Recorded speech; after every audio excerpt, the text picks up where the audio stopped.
Okay, everybody stand back.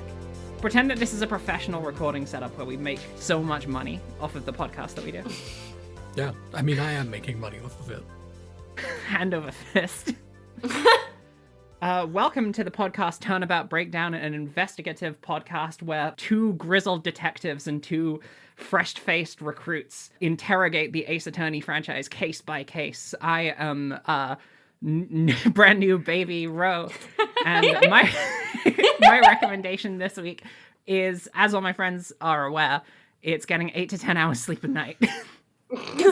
So crucially, true. I am always saying crucially important. Did you get 8 to 10 hours sleep last night? Last night I actually did. Well, actually, no, that's not true. I got 5.5 hours sleep. Oh god, that's not the same. That's not quite it, I don't think. But trust me, when you get there, one That's of these worth it, days yeah. I'll get there. Yeah. This is my journey.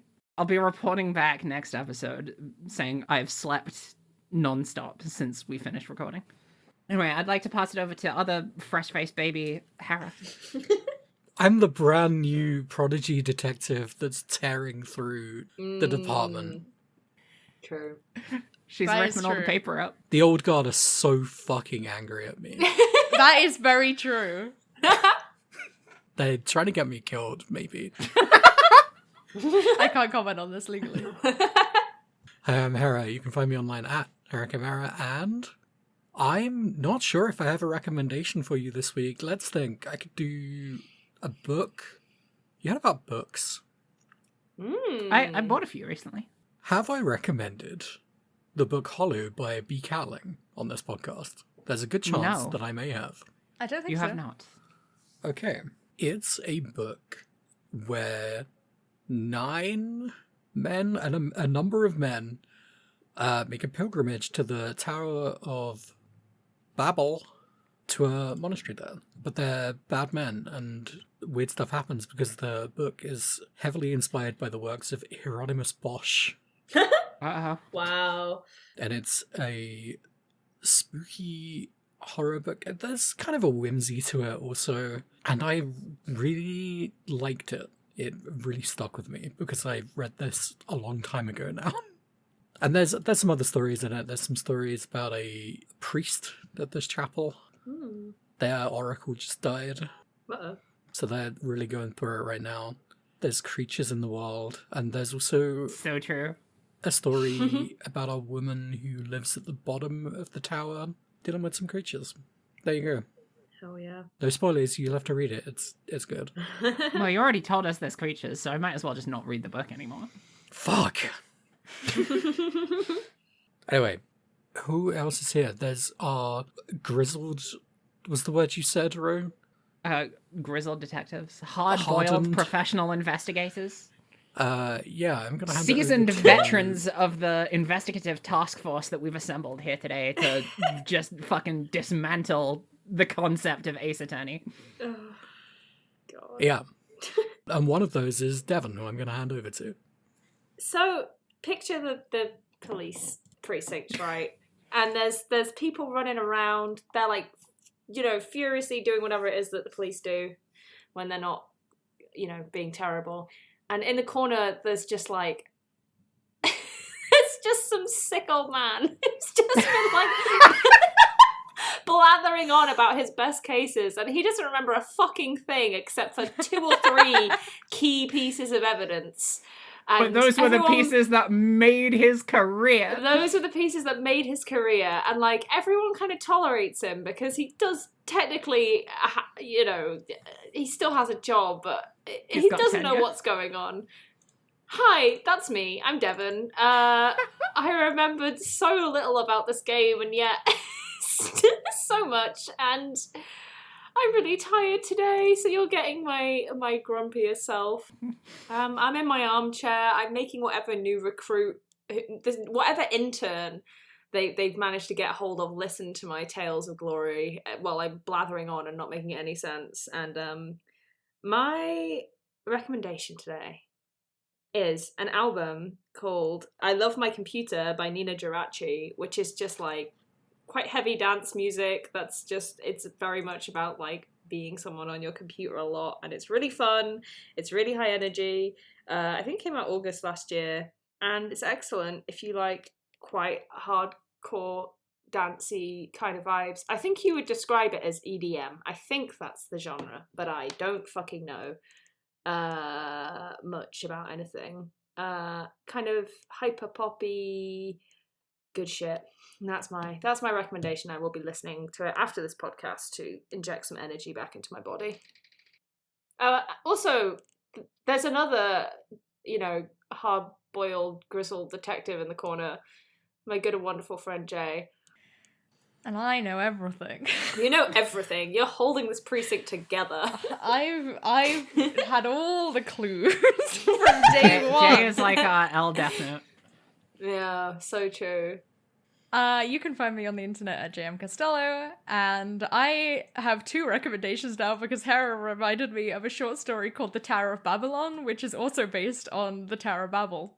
It's a short story by Ted Chiang, and it's about a miner, who has been summoned to the Tower of Babylon.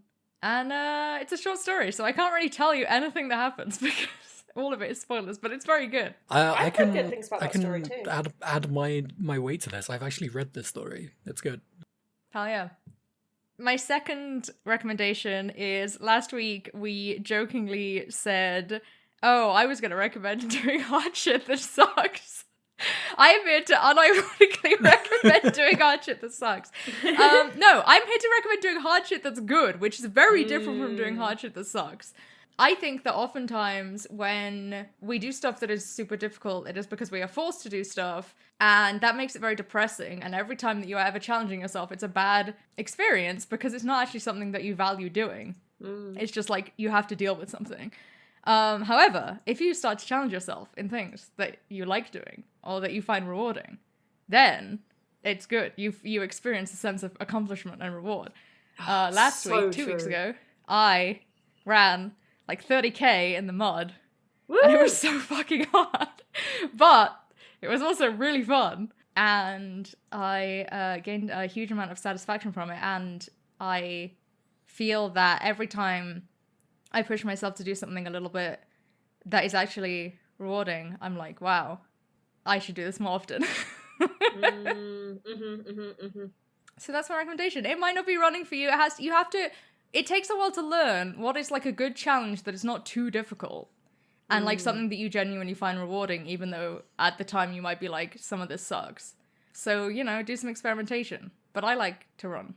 That's the kind of poignant insight that you can only get from 20 years of experience on the Ace Attorney Investigative Task Force. It's so literally true. If you can get through Turnabout Big Top, you can get through anything. Turnabout Big Top was me getting through something difficult but rewarding. Whereas getting through whatever the fucking restaurant case is called is getting through something difficult but hard and shit. Yeah. What is that case called? Because my first guess would have probably been just Turnabout Restaurant. It's probably called like Turnabout. Recipe for a Turnabout. Evil Recipe clone. for a Turnabout, yeah. Oh, yeah. Anyway, we're not doing that case. Thank God. We're through that case. We're here to deliver you the one. finale of Ace Attorney Investigations 2, Woo, Part woo, 2. Yahoo! Yahoo! Who's got Do a we- summary for us to Oh, dig for fuck's sake. We're back! I so forgot back, to do baby. this because here's a peek behind the curtain. Here's how I keep this fucking police precinct running. I had to edit and transcribe the last episode before we recorded this one because I had to pull out every single moment where Hera or Rose said something that made me and Devon lose our fucking minds. And because of that, I couldn't finish my notes for a long time. And because of that, I forgot to do the summary. I, this time, will edit a summary in now. Yeah, valid. Here is me from the future. Back at the movie set, we interrogate Sean and realize that Excelsius must have been there the night of the president's death, and that it must be connected to the mysterious events of 12 years ago. Lang tells us it was a kidnapping and ransom of the president that took place at this very location, which was once an orphanage, and that it was set up by Excelsius and Fifi Lagarde. Kay uses Little Thief to recreate the moment, which also involved the murder of a journalist who witnessed the kidnapping. As we investigate, we learn that much of the crime was staged, and eventually that the real president was also killed that day and replaced with a duplicate.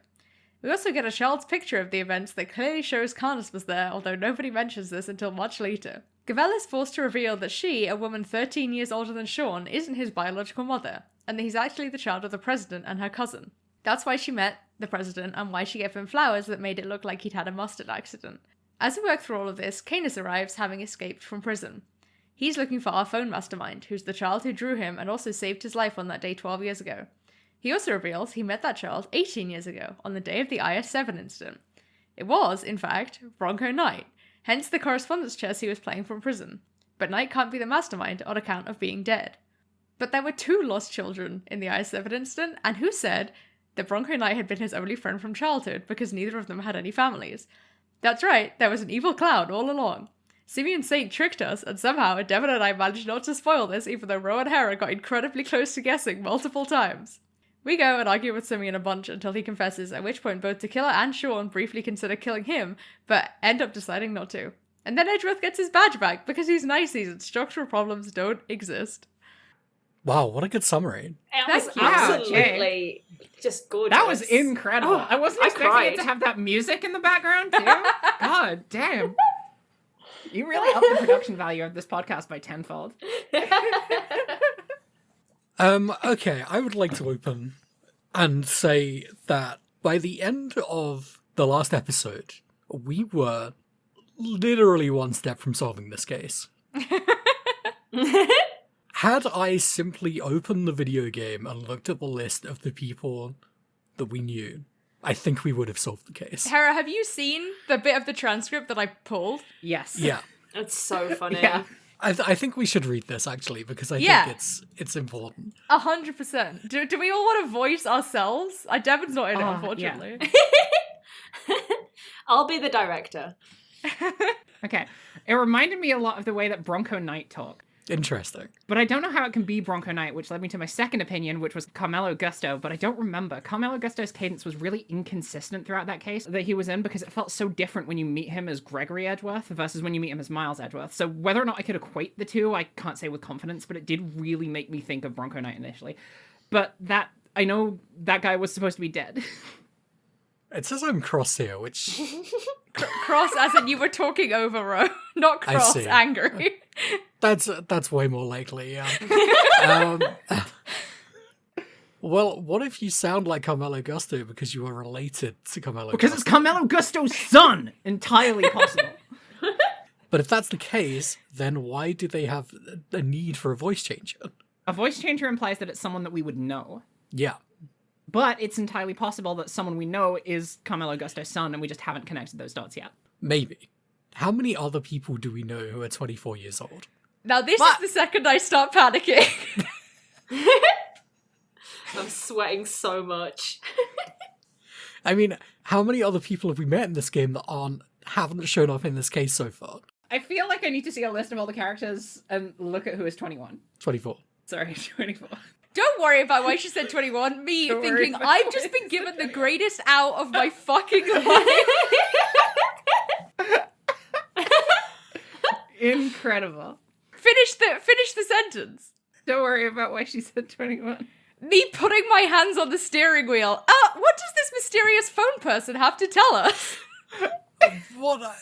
We were so close to solving the case live on the podcast. Honest to God.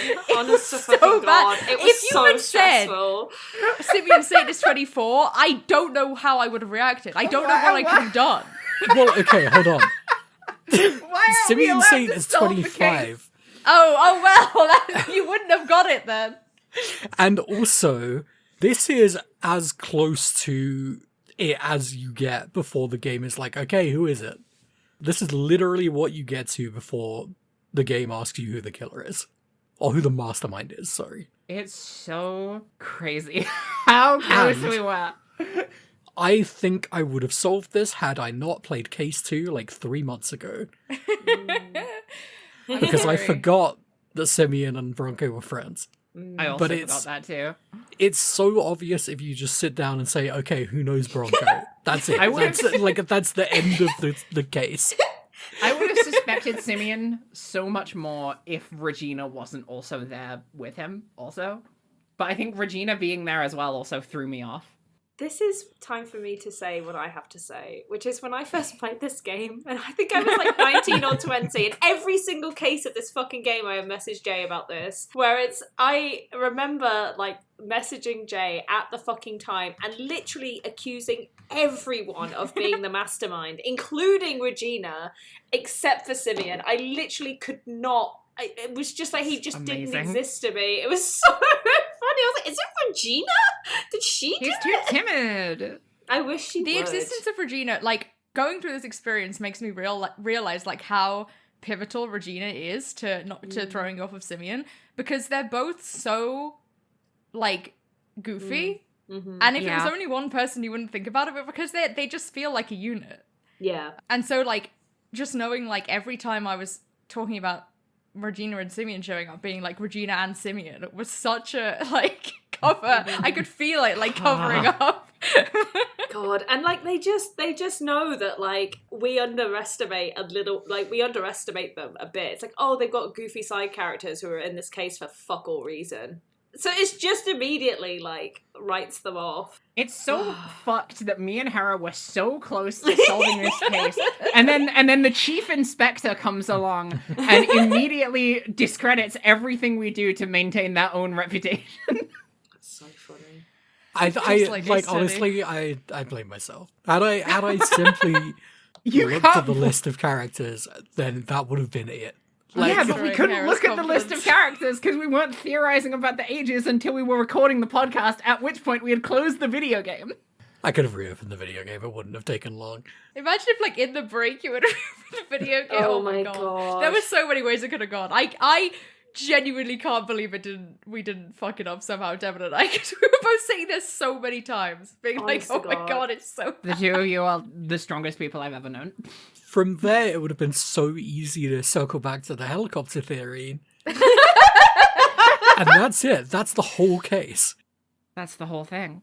This case Then we had to is go to a fucking about so orphanage. Okay, little. we need to get into the mic. There's two fucking things I remembered about this case: Simeon and the orphanage. I remembered nothing else. Nothing. None of it mattered.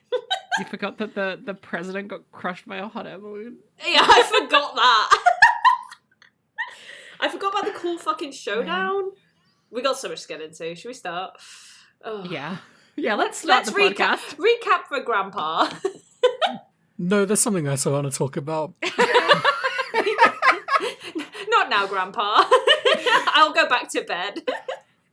I want to talk about the big red herring in this case. We go over two crimes that both involve massive fires. And we have met a character in this game who is constantly fucking around with a lighter. Yeah. And he had nothing to do with them. Either of them. He had Except for the absolutely fact he nothing was to do with this case, really. on the scene for both of them. He was literally in the vicinity of both of them happening, and he had nothing to do with either one. This game thinks that all firebenders are evil, I think. It's so strange. You're literally rad. So, we start with a shot of the empty lot. We're halfway through this case. We're starting the fourth part of 6. We start with a shot of the empty lot, and there are 4 characters here. There's Will Powers, Penny Nichols. I don't remember who the other 2 are. There are 4 characters, 3 of them from other games, so it's probably Lotta and Tabby. And then, who walks in but Miles Edgeworth, Officer Lang, Gavel, Sean, Kay, and Gumshoe. Is Eddie there? Or does he come later? Eddie is not there yet. We're at a mere 10 characters in this scene to begin Paltry. with. So many. I can't believe I named all of them as well. That's Yeah, well done. yeah. Oh yeah, I do remember it was Lotta and Tabby there specifically because I made a note about the fact that they started blaming the cops for Godzilla, which is just really funny. It's the thing that's so funny about it is that there's literally 3 footprints, and that's it. Yeah. Like, come on, like, I shouldn't be asking for this, but I have higher standards for cryptozoologists. I mean, you've also got to account for the fact that even Penny Nichols thinks that Sean was monologuing to a giant worm. Yeah. We've not had this She level of can't like see all too the good. other characters are stupid since like Investigations 1, I don't think. Like, because the rest of this game is everyone is smarter than Eustace, but now that he's smart, everyone else can go back to being really stupid. So Everyone else had to get stupider so that Eustace could seem like a smart person. yeah, exactly. It's all relative. We don't see Eustace again, by the way, sorry. No. No. He's had his moment. It was a good moment. He's off screen for the rest of this case. Which is wild, because I think he's the only character from the first half of the case that doesn't show up again. And like Will Powers, by the way, Penny Nichols, they don't need to be here at all. Mm-hmm. Why are they here? I mean, to be honest, I think Lotta and Tabby also don't really need to be here right They now. also either. don't need to be here. I don't think anyone needs to be here. I think everyone should go Yeah, home. everyone leave. Go to bed. It's kind of a mess. It's kind of a mess. But what proceeds to happen here is that we have to shoot down Lang's stupid theories and then prove that monsters aren't real, Again. Sequentially. that there are monsters on the world. Lang's big theory is that the president was killed 2 days ago and his body was stuffed into the Torosaurus suit.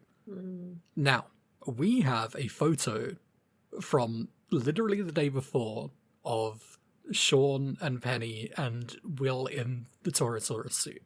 So we know this isn't true. However, this is not the evidence that we use to do this. We go through a whole chain where we find out that there's concrete inside the suit. So the body doesn't have concrete on it. So obviously the body wasn't in the suit. And Makes then we sense to put me. 2 and 2 together and we remember that the gloves that we found in the Winner garage had concrete on them. So we deduce that Excelsius was here and he made the footprints because he was trying to dig something up. And then he hid in the suit. And then a big fire broke out, by the way. Oops. I'm related. And then I guess he left. This is the first implication that the reason that there are big monster-shaped footprints on the lot where they're filming a big monster movie is purely coincidental. Yep. And the more that gets revealed about this, the stupider it becomes. Lotta's really upset about this. She really thinks that monster exists. And then she pulls up Penny and is like, hey, Penny saw a monster too. But we've already gone through this. It was the crane with the camera on it. And we do get through this in like 2 seconds in-game. It's literally such a big waste of time. It's completely unnecessary. And then that's it. They're like pretty much pacified from here on out. Well, they're like, so Sean accidentally set the fire and did kill the president by accident. Oops. And Sean's like, I guess that's true. I guess I did that. Whoops. I guess I did that, and then nothing happens. And we figure out what the yellow on the suit was also. Because Sean gives testimony that he found the body and it was clean. And we're like, no, it had mustard on it.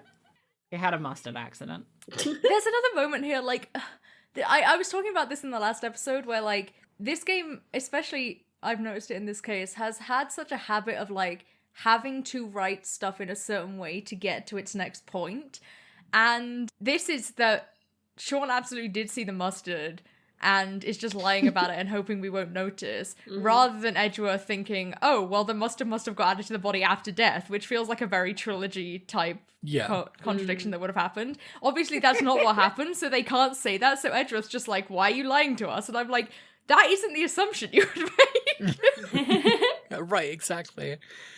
The thing that really tickles me in this whole examination of Sean and finding the body is the footage that you get from Gumshoe. Yeah, the transfer and return of Lil V has some real moments in this case. It's so fucking funny. Same as it was in the previous case with where you were looking at the detention center footage. In this one, you're just looking at a still shot of the lot. And everything looks perfectly fine. And then you zoom in on the top left corner of the screen, and the president just manifests like you've just uncovered a specter. Like you can zoom back out and he disappears, and you zoom back in, and he reappears. It's like a magical painting. It's so stupid. Also, like every time I look at that guy, I think he looks like complete shit. It looks bad. Oh, we finally see an autopsy report, by the way. Oh yeah, the autopsy report arrives. Yeah. He died yesterday. All is He fine. did get And- crushed. Yeah. He does have 1 million broken bones, but you would never know because the artist is a coward. Yeah. It would be so fucked up if they just drew his body completely mangled. And they did that, and you still spend the first of this case being like, did he really die from getting crushed? I don't know, man. His chest is concaved. We should hang around with this 13-year-old right here. Anyway, he has pollen on his chest because Gavel gave him lion lilies, which symbolizes the bond between parent and child, we hear. Oh, he must be her dad. Interesting. Themes, huh? I think we don't hear that till later, because I think Fran tells us, and she's not here right now. Yeah, I think that actually happens after we do this next bit, which is... I don't even know how to introduce this part of this case. So much happens all at the same time that is really corny and really strange and weird. I find the introduction of this next set piece to be like literally the funniest, most cornball thing that Ace Attorney has ever injected into its plot. Because the idea that the big building, the massive, like, United States building looking... like business industrial complex, fucking center of commerce, place where the Chamber of Prosecutorial Excellence is based. It's like, oh yeah, like 15 years ago, this was a dinky little orphanage where all of the poor children of the city had to grow up without their parents, and it was called the Happy Family Home. God. What the fuck? This is a Yakuza plotline. This is a Yakuza plotline. Basically, yeah. The fact that they build it in a year is the part that throws I me off. can't, Like, if I I, can't. It's like, what are you absolutely doing? fucked up. Shut the fuck up. It It was a prefab. Yeah, they A prefab 50 wheeled it on the back of a giant truck. They had Taurosaurus to help with the construction. I want to rewind a bit because I'd like to touch on the Mother Gavella stuff. That's Ugh. It's bad. It's bad. It was bad. It's bad. Even Edgeworth says it. yeah. It's like, this is a new character. This is Mother Yeah. Gazelle. He says, Gazelle. quote, I guess Judge Gavel, the mother, will take some getting used to, which both Devon and I were Wait, like, wait, wait. fucking right. Yeah. Devon also pointed out that she, like, scolds Sean for being rude to people, which has happened before. Like, other characters have scolded Sean. But he literally just cuts away, and Edgeworth is like, wow, she's going on and on like a woman. Yeah. Like a woman does. So And it gives We're her not the even going to silly listen to what she music. has to say. Yeah. Also, So whenever sad. she's scolding Sean, she smashes her hammer on the ground also, which I don't feel like is a very good way to incentivize positive behavior in your child. that feels more like old Gavel, though. Yeah, that's true. Yeah, if they want to make her a mum, they should make her a cool, fucked up They mum. should make her a really shitty mom. Make her worse. Make her worse. Make her worse. We also learned in the middle of this that the line was like, I love the president. I loved the president before he died. He's been in power for over 12 years. That shows how That's fine. strong he is. And I'm like, Ugh. excuse me? Like, I know they're setting up for he was president 12 years ago during the case that we're about to get into. But, hello?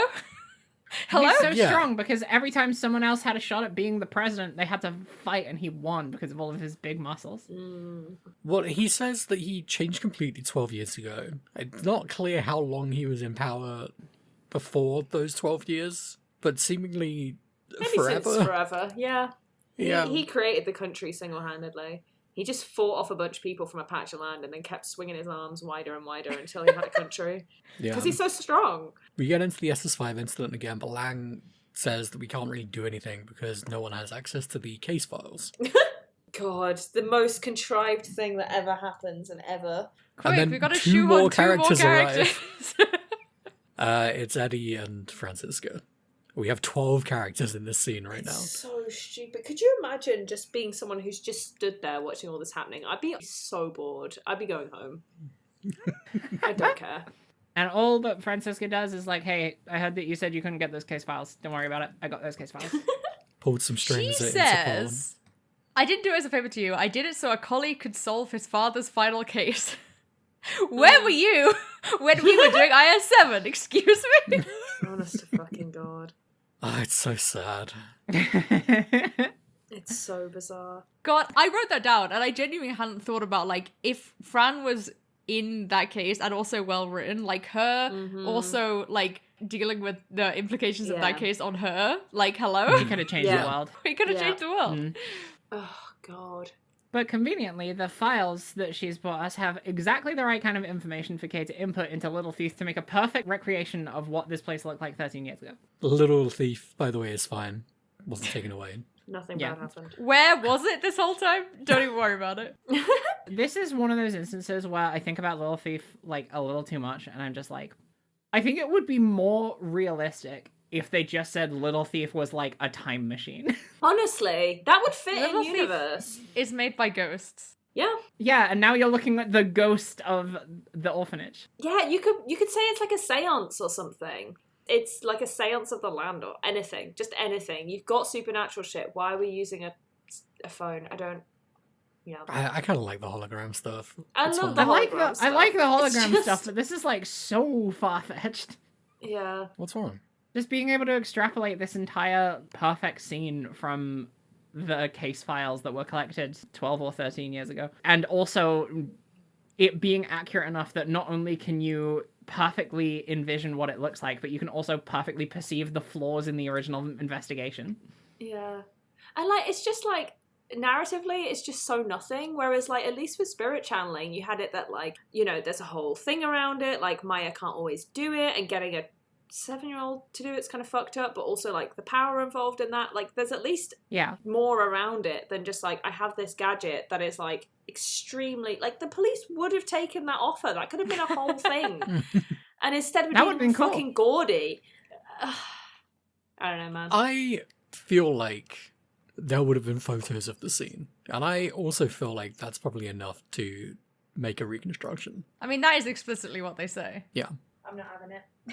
It's It's not enough. This is our line in I'm the with sand Grandpa on moment. this one. But we do a little scene transition here to go around the front of the building so we can bring up the hologram. Penny and Will do not come with us. So we're down first to two a mere casualties. 10 characters. I'm not sure if it gets less than this. I don't think it does, yeah. And here we basically investigate a second murder. Yeah. One thing also worth mentioning is that Lang informs you that the orphanage that we're about to generate was formerly owned and operated by Fifi Lagarde. Yep. And she called it her happy little home. Yeah, and there's lots of like animal themed like outdoor furniture around. Yeah.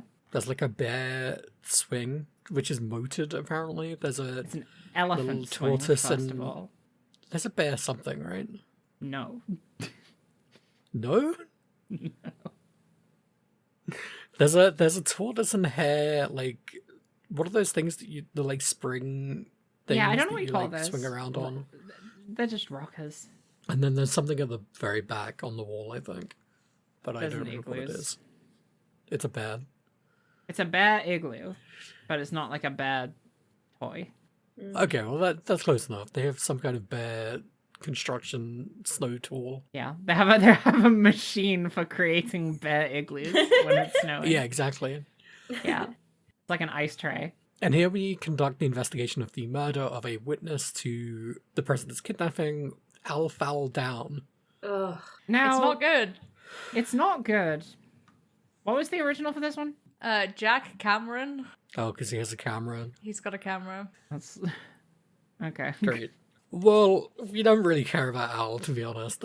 I did enjoy this little investigation sequence. It was kind of Yeah. fun figuring out what went on here. He died. He got hit in the back of the head with a brick, and there's 2 sets of footprints in the snow. The one going towards the body is a bigger sized shoes than the ones going away from the body. Yeah, and we also have a photo from Al's camera of the president getting kidnapped outside the orphanage, and we have a phone, A voicemail. But it's no big deal.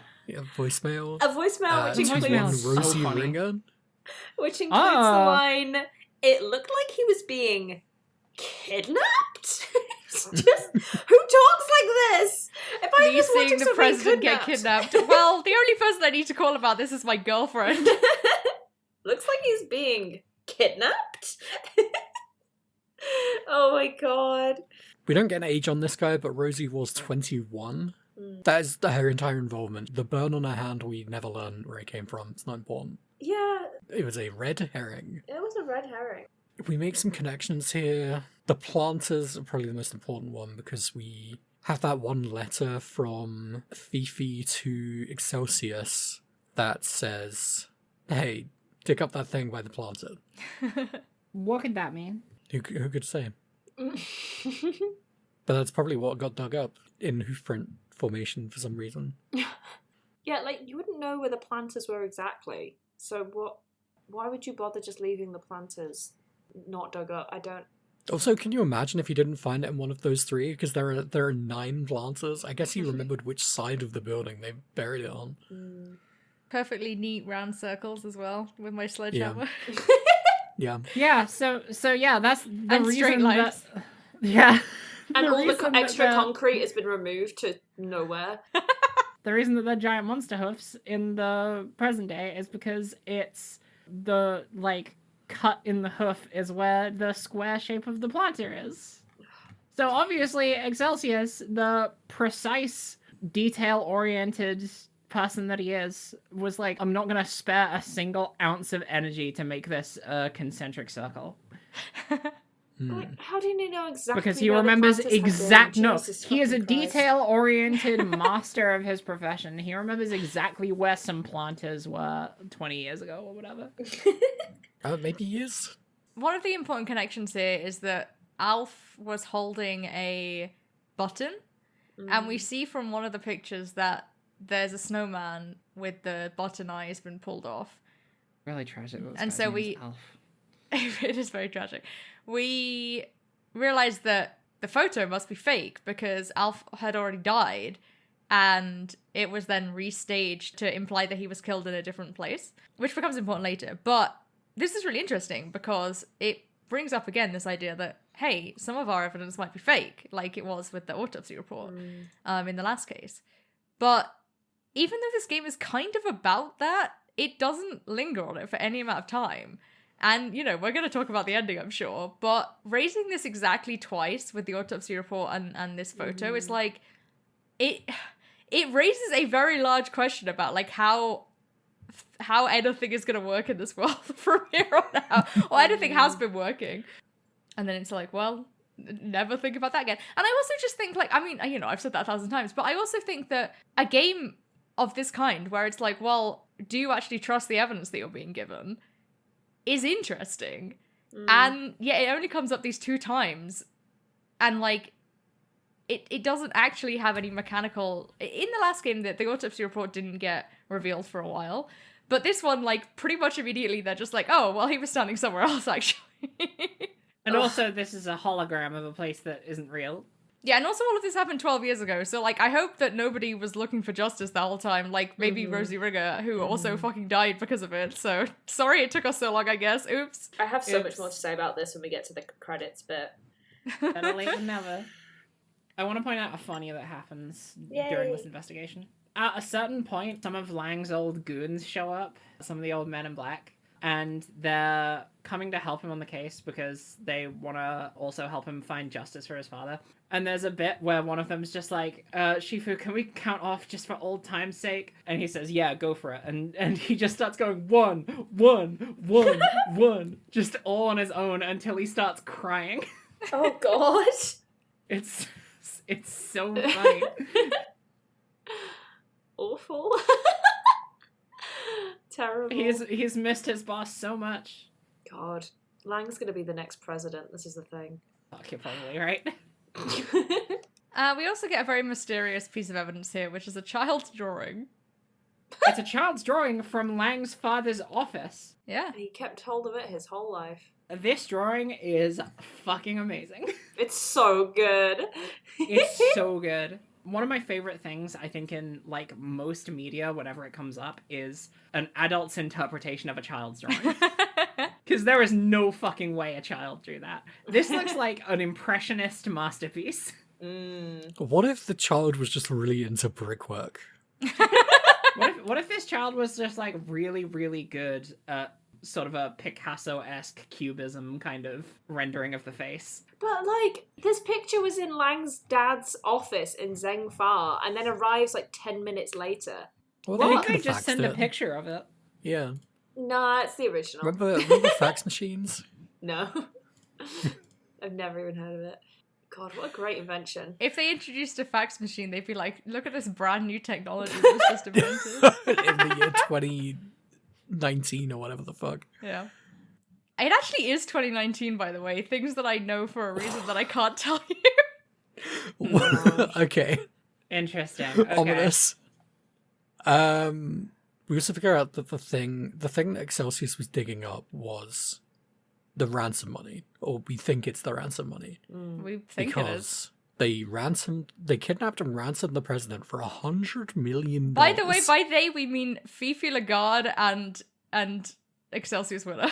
Mm-hmm. yeah, Chief prosecutor, by the way. he was chief prosecutor at the time, or he was the prosecutor on this case at the very least. Don't we send away for something else? We send away for the picture in Lang's office, and we send away for a second thing. Oh, the police report of the fire. Oh, yeah. Oh yeah, because we didn't mention that there was a fire even. There was a fire out front of the There was a orphanage. fire. There's just like a section of the ground that's been like charred and a bit of the wall that's been crisped up a little. And the story that we're told in the report is that some kid, some old rapscallion, as kids love to do, tried setting fire to this orphanage. It just had a little bit of spare kerosene they wanted to try It's out. a bit, yeah. They were said, oh yeah, those kids, they just got a hold of some kerosene and tried setting fire to the orphanage, as kids do. They're talking about it like it's a prank. It's a big fire, guys. It takes up like a good third of the front of this orphanage. It's just like, once again, Ace Attorney writes an absolute horror show nightmare of like health and safety and like risk assessment failures, and yet doesn't use that as an interesting thing to explore. Jesus fucking Christ. They could have just said that sentence and then Edgeworth would be like, nah, that's not what it fucking was. That's insane. Mm-hmm. The fact that they're like, yeah, it was a kid, made me go so, like, I was like, the fire guy is here. He was there. Mm-hmm. He's the guy who But loves no, fire. it was literally this kid. We know that because the police report says it, and then the kid apparently disappeared, which is kind of dark and sad, but, it happens. Oh, But no one my comments dark on side that or orphan. feels anything about it. Whatever. Yeah. Orphans just go missing from orphanages after committing arson. That's just normal. And they come back and kill Batman. The key detail that we pick out of this child's picture is that the president has a They're playing with toys. a Taurosaurus plushie. There's nothing Playing with else to toys. note in this picture, so Nothing don't worry else. about it. Doesn't come up for the rest of this scene. Oh, for God's sake. And they have evidence from the scene as well. They have the horn. And Yeah. we know about the horn. We know that it has recordings on it. Mm-hmm. Mm-hmm. Mm-hmm. And what could possibly be recorded on this? It's a message from Amelie, from the movie Amelie, What a film. telling the president, I bet you didn't believe it, but there's a baby, and I've got bad news, Chief. This one's yours. This one's for Come you. see your beautiful baby boy. Your beautiful bouncing baby boy.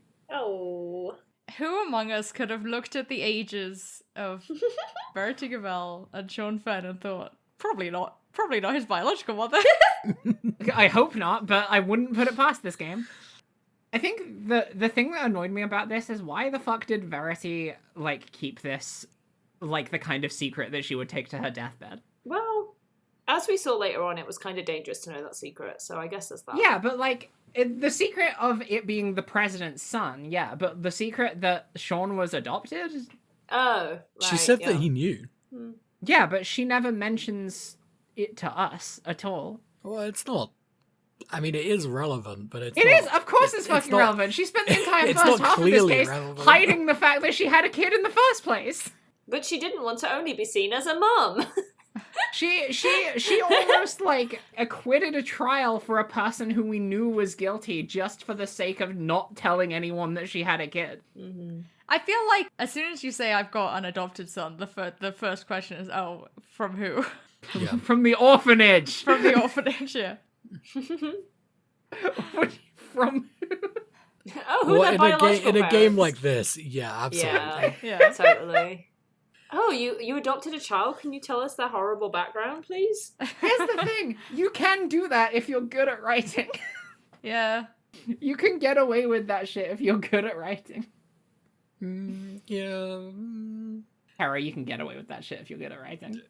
You can theoretically get away with that shit if you're good at writing. I cannot, off the top of my head, think of the last time I've ever seen an adopted, like, twist real parent plot. Here's the answer as to pulled how you off. get away with it. You make the reason that Sean's adopted related to the incident rather than who the father is. Because then you will obviously think about who the father is eventually at some point, but the thing that's going to be at the forefront of your conversations regarding Sean is going to be like, what was this incident that he was involved in that made him like lose his parents or be an orphan? Answer me a question, everybody. Okay. Imagine our favorite thing to think about: 36-year-old Verity Gabel, the age she should be. What is then wrong with her having a child by the president, who she doesn't want to mention is by the president because of the danger and stuff? He's like 1 billion years old. Well, She's also a fully grown adult. you could have made her older or him younger in that situation as well, though. That's true. You're The right. only reason they twisted themselves into this pretzel in the first place is because they made It's her 'cause she's fucking so 26. Yeah, totally. Very true. They are so have to terrified stop of old doing women that aren't like grandma old. Yeah. But No, sorry. They're terrified of women that aren't question mark old. Yeah. I mean, they don't like them either, for sure. They Sure. would never make one of those, like, the main female character in a game. They hit gamma hertz with sticks. They hit Gamma Hertz with sticks. Well, Gamma Hertz hit someone else with sticks. They hit Gamma Hertz with big smack on head. It's like reverse. Forgot Gamma Hertz's daughter's name. Needler, and also it's her I can't niece fucking or think. something like that. Whatever. Yeah. We learned that Amelie never met the president that night, was being tailed by someone and got spooked off. And then she died 5 years later. And then that's when Sean came into Verity's care. Mm-hmm. Amelie was her cousin, but apparently they looked like sisters. Again. This is so cowardice. Again. Wow. Wait, so hang on. Why was Sean at the orphanage then? If she was still alive Didn't have for 5 parents. years? Sean... Didn't want him. No. Amelie worked at Amelie the worked at the orphanage. orphanage. Yeah. They were just using it as a meeting place. Oh, Sean I was not see. at the orphanage. Got ya. Okay. It actually has very little to do with the case. Yeah. Again, the only thing I remembered. I would like to elaborate on my comment that this is cowardice. Much better version of the story. Amelie and Gavel were together after Yeah. Amelie was with the president, and then Oh, Amelie yeah. died, but Gavel was still already the stepmother / mother of The mother who stepped up. the mother who stepped up. Well, no, because she is the mother who stepped up. That could be any kind That's of already, way. yeah. The mother who stepped up twice. The mother who stepped up twice. Why didn't the president, why does it have to be so secret? Can he not just have a girlfriend? It has to be secret that he is the daughter, that he's the son of the president. But none of the rest of it has to be secret. Well, exactly, and if none of the rest of it was secret, nothing would need to be secret. Like, he's allowed to have a girlfriend. This is Maya Lewis. Well, she was and an fucking Marnie, ambassador, and I hate right? it. Yeah, that's how they whatever. met. Because she was an ambassador from America / California to The ambassador of Zen California. Farn. I mean, it would have been an international incident.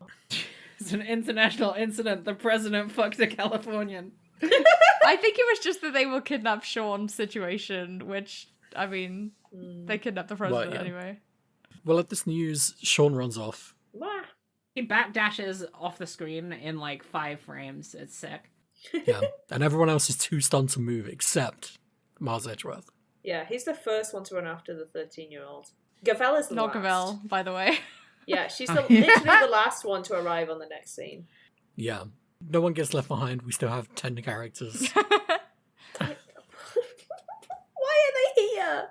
We're back in the empty lot, Honestly, baby. not sure if Fran or Eddie spoke at all. I guess you could talk to them, right? Because you find out that Fran, really worked hard to get hold of the case file, but this is just incidental dialogue with her and Gumshoe.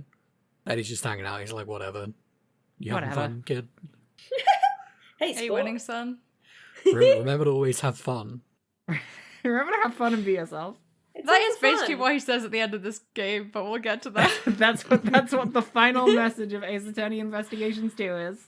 Yeah, basically. Don't forget to have fun and be yourself. That's as deep as this game is willing to delve into these kind of themes and Oh, conversations. we'll get to it. We got words to say. Oh yeah. Oh yes. So we're back in the lot. We get, at this point, a really horrible, awful CG of Fifi and Excelsius looking scary, but mostly Excelsius because he has so 1 grody. million teeth for some He's reason. got so many teeth. He looks like a titan. It's horrible. Sean says my father was the president. And he's dead. And I accidentally killed him in a fire incident. Ah man, I finally figured out who my father was, and he's already dead because I somehow managed to crush him with the skull of a mascot in the movie that I'm filming. No even tiny interior mention by Edgeworth of, damn, remember when I thought I killed my dad? That sucked. Come on. I That's didn't even like think for a second about that comparison because this game is never bringing it up itself. You know how long he thought that as well? For like 14 years. 15. It's okay, he's over it. 15. 14 years and 364 days. He's over it. That's the He doesn't incredible think thing about about it trauma is once you get the truth, you can just forget about it next day. Yeah. Yeah, True. that's why everyone in these games is so desperate to find the truth. It's cheaper than God, therapy. actually, maybe this world is a utopia where actually finding the truth does like solve all your problems. Maybe that is why that's like this. Yeah. And the truth doesn't hurt anyone. No, It's not a sociological thing. We have a biological component going on that means as soon as they reveal some fundamental correctiveness about something that happened in the past, that every single bad thing that ever happened immediately gets washed away. Awesome. And this is why I'm no sure matter that helps how, Rosie Rigger. like, no matter how bad Maggie Bird's luck is, she will never feel bad because she's never been through the horrors. Yeah. We won't He's got talk about time. her boyfriend who died. Don't worry about that. You didn't think we were going to go back to Maggie Bird discourse in this episode, did you? But we've got long memories. I am this sick old man in the corner of the room yelling about Maggie Bird. Yelling about my old cases from my past that I solved single-handedly. Remember when that guy thought a glove was a bunch of bananas? That one's Those were pretty the funny, though. days. Oh, they really were the days. They were so simple and the cases were a quarter of the length. Oh my god. Nowadays, you can't solve a case without 10 characters, 14 interrogations, 17 to be continues. It's true. It's literally true, it's the thing. It's so true. Oh. We have a little really friendly testimony with Lang where we're like, okay, I love this. let's hash out the facts of the case together. I really And like maybe this. we'll come up with a contradiction. Yeah, it's cute. This is literally the moment where they're like, there's a lot going on. We should summarize. Except I you do it appreciate via a testimony, which is really fun. Yeah. And what you come up with is that there were 2 murders that night because the bloodstain underneath the body was burned away and the fire took place before the body happened, before Alf got killed. So that was another murder. Uh-oh. And we look back to this child's picture and we're like, this person looks kind of familiar. And we come to the conclusion that Canis was there and murdered the president. The president died 12 years ago, and this is a fake body double president that has been here for 12 years. Yeah, and Lang's father knew about this and did not, like, spill the Took it beans to to the everybody grave. because he was like, it would be too much chaos in my country to say that the guy who killed the president isn't really the president, so I guess I'll just let it lie. This is what happens when you have a president for 12 years, I think. I think it means bad things are happening. Absolutely. Is Lang's horrific. father actually dead? Yeah. As far Yeah. as we know. It wasn't clear for a Okay. while, but then, yeah, what it is said eventually. Okay, because I What if I he's the wasn't secret sure if they ever mastermind actually said it in for Apollo it. Justice? And we're just Mm. lying to you right now. He's got a cool enough design that they could bring it back. Yeah, so true. I don't think literally anything in these 2 games is going to have any bearing on Apollo Justice. I'm sorry to say. I think Emma's gonna be there. You don't think Cammy Right, Meal but is coming she's back? not gonna. If Emma is there, she's not gonna say, "Hey, remember my time with Edgeworth where I went into the 51st secret floor of the big building?" Maybe.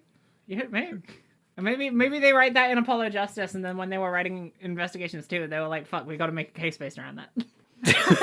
Yeah. You never think it could work both Maybe. ways, but maybe it does. This is why we can't say who that man is, because we're totally separate. Nothing Because here by is the real. time Apollo Justice ends, he's dead. What?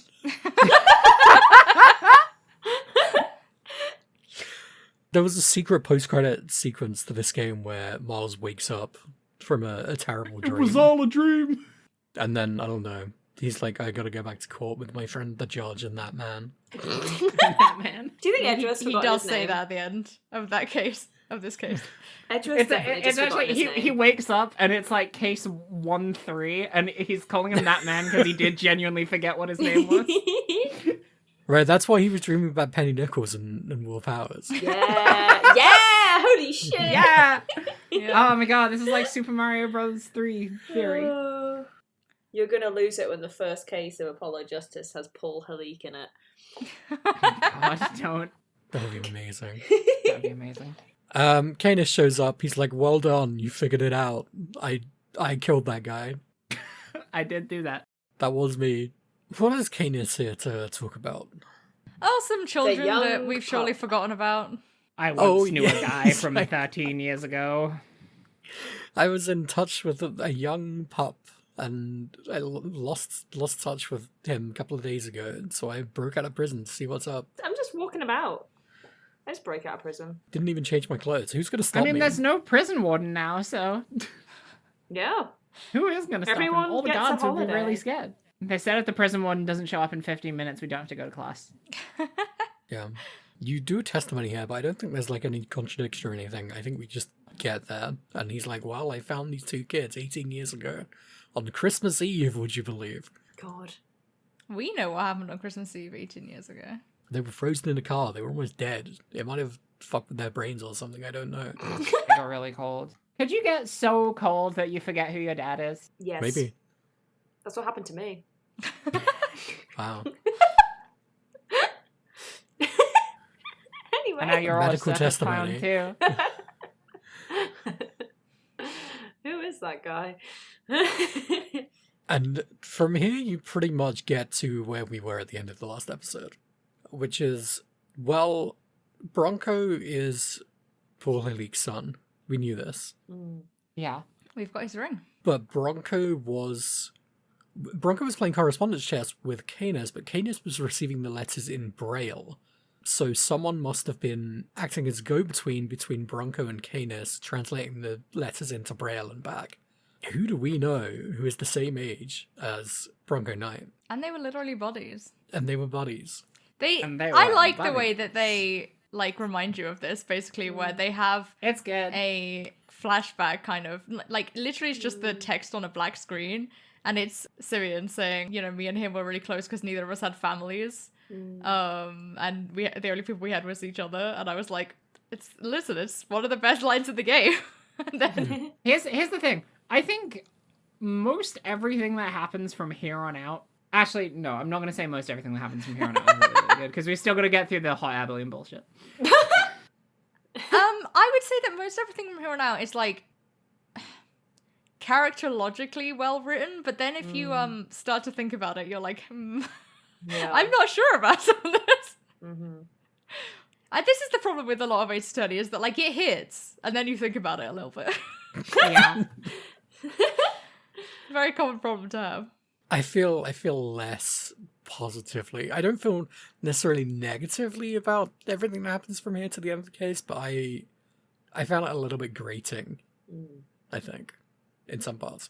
Anyway, the guy who did it is the guy who has a funny animation where he's puppeted by a monkey. It's our best friend Party Baby. Party The Party puppet baby, is actually the the puppeteer. mastermind behind everything bad that ever happened in this game. Fuck yes. My friend of 13 years, Party Baby. They go to so much effort to prove that Party Baby strongly disapproves of Simeon's actions. So funny. It's very funny. There's a bit here where, before we go and confront Simeon, we figure out what the big eye that was looking through the window was. Oh my fucking Yeah, the God. big eye that Now, let what us could this off. possibly be? Well, I thought it was a helicopter. Famously, you did. And people said, Hera, what are you talking about? Yeah, Some I was- kind of people flying said device you're in the being- sky? You're being insane right now. Why would a helicopter be on top of a building? Now, I think a lot of flying, A helicopter and a hot air balloon are basically Machines. the exact same thing. they're basically the same fucking Shut thing, the is what fuck I'm up. trying to say. Oh, what do you mean, no? If I saw, like, a Chinook with, like, a banner hanging from it that was advertising going to the circus, I would think that was a psyop by the military. Well, I didn't know it was a fucking clown, did I? Well, you could have. I could have. You knew it was Simeon! You know he's a clown! Well, before I didn't know it was Simeon. That's why I thought it was a helicopter. And I think I was close. And a balloon and a helicopter really aren't too different. They fly and they go up and they go down. I will say that Hera said the helicopter was bringing the person in the raincoat and K to the roof and then left with the president, which is crazy accurate, Yeah. actually. Mm-hmm. That part, bang on the money. And look, I think if you land a helicopter on someone, they're probably more likely to die than if you land a big basket on them. It's so I think a fucking helicopter stupid is that pretty this a heavy, film. honestly. Hot air balloon, I mean. It's several hundred pounds. I honestly have no idea. I mean, they say it's several £100s, but... But it would have been like at least partially inflated at that point. I mean, it is metal reinforced. It was probably heavy. I'm just Also, they gotta have being those big facetious. sandbags. And the balloon is a lion, a lot like the symbol of Zheng Fa, and also the flowers. Oh. And also the lion Balloons. from the circus. It's a tiger. They had a lion once. They had Leon. That He went to jail. never occurred to me. And It also never occurred to me either. I Yeah, same. don't like to say this, but I think that is sort of an evidence of the carelessness of Ace Attorney in that, yes, lions are appearing a lot, but what does that possibly reference? Like, what theme or motif are they The playing hot air with balloon here? is like your father. Well, what if you committed a terrible act to install yourself as the leader of a country, and then the thing that kills you is that you are crushed underneath? The the symbol, symbol of of that your very own same country, and symbol, also it is yeah. full of hot air, which is kind of Yeah. you know, that kind of makes sense. Wow. Pretty funny. I do want to call on one other thing that I did think about, which I need to find in my notes. When we are introduced to lion lilies, we are told that they are the symbol between parent and child, which we have heard already. But they specifically make sure to mention that they were something that the president liked to give to Amelie. Like when they were courting, like obviously he didn't see her after the child was born. Yeah. And it's just like, you need to pick one. You need to underwrite Right, exactly. / be edited. Like, you need to think about this. So now that we've figured out both how the president got down from the roof and also who the killer is, we finally are allowed to leave, like, the one location we've been at for 95% of this whole case. And we get to go somewhere else. Go to the circus. Given do- we are here the whole time, do we want to take a break? Which is what I think Yeah, Rose about to I say. was gonna Yeah. say that. Oh, I just saw one of my notes. I forgot I wrote missing a hot air balloon ride because you've been drugged by a psychopath is so sad in so many directions. It's literally so true. I'd be devastated. Do we go to the circus now? Are we back? Welcome to the very big circus. You thought it was dead forever, but baby, it's back. Never thought it was dead. You thought it was dead and That gone and in clown hell is gonna keep forever. it running The forever last and ever. time you saw any semblance of the very big circus, they crammed their entire act inside of a tiny little plaza inside of a prison. You thought the very big circus was done for. But I've got bad news for you, Sunshine. It's so bad. They're so back. That was just the animal department. You didn't even see the ventriloquy or magic departments there. Didn't have time. It's because they're Also, so I didn't wanna- pathetic. Yeah. I want to see the animals. It's only animals, and this time the cages they're in are even smaller.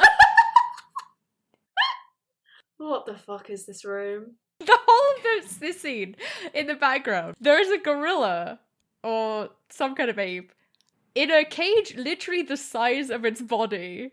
Mhm. It's so distracting. No wonder all of these animals eventually flip out. Mm. Well, they only flip out because Simeon is a bad person. They don't give a fuck about Regina keeping them in the world's smallest cages. Simeon is the first record of an ontologically evil baby. Yeah. Well, Well, this is weird because the animals seem kind of fine with him until we prove that he's evil, and then they flip out and yeah. tear him Well, asunder. they need evidence just like in a courtroom. I see. Okay. They couldn't do it because they couldn't prove it with facts and logic the way Edgeworth There is a can. jury here. Yeah. Yeah. This is the first ever jury trial in San Francisco. And the judge, that's Potty Baby. Oh, Yeah. so true. The supreme arbiter of justice. Party Baby is the goddess of justice.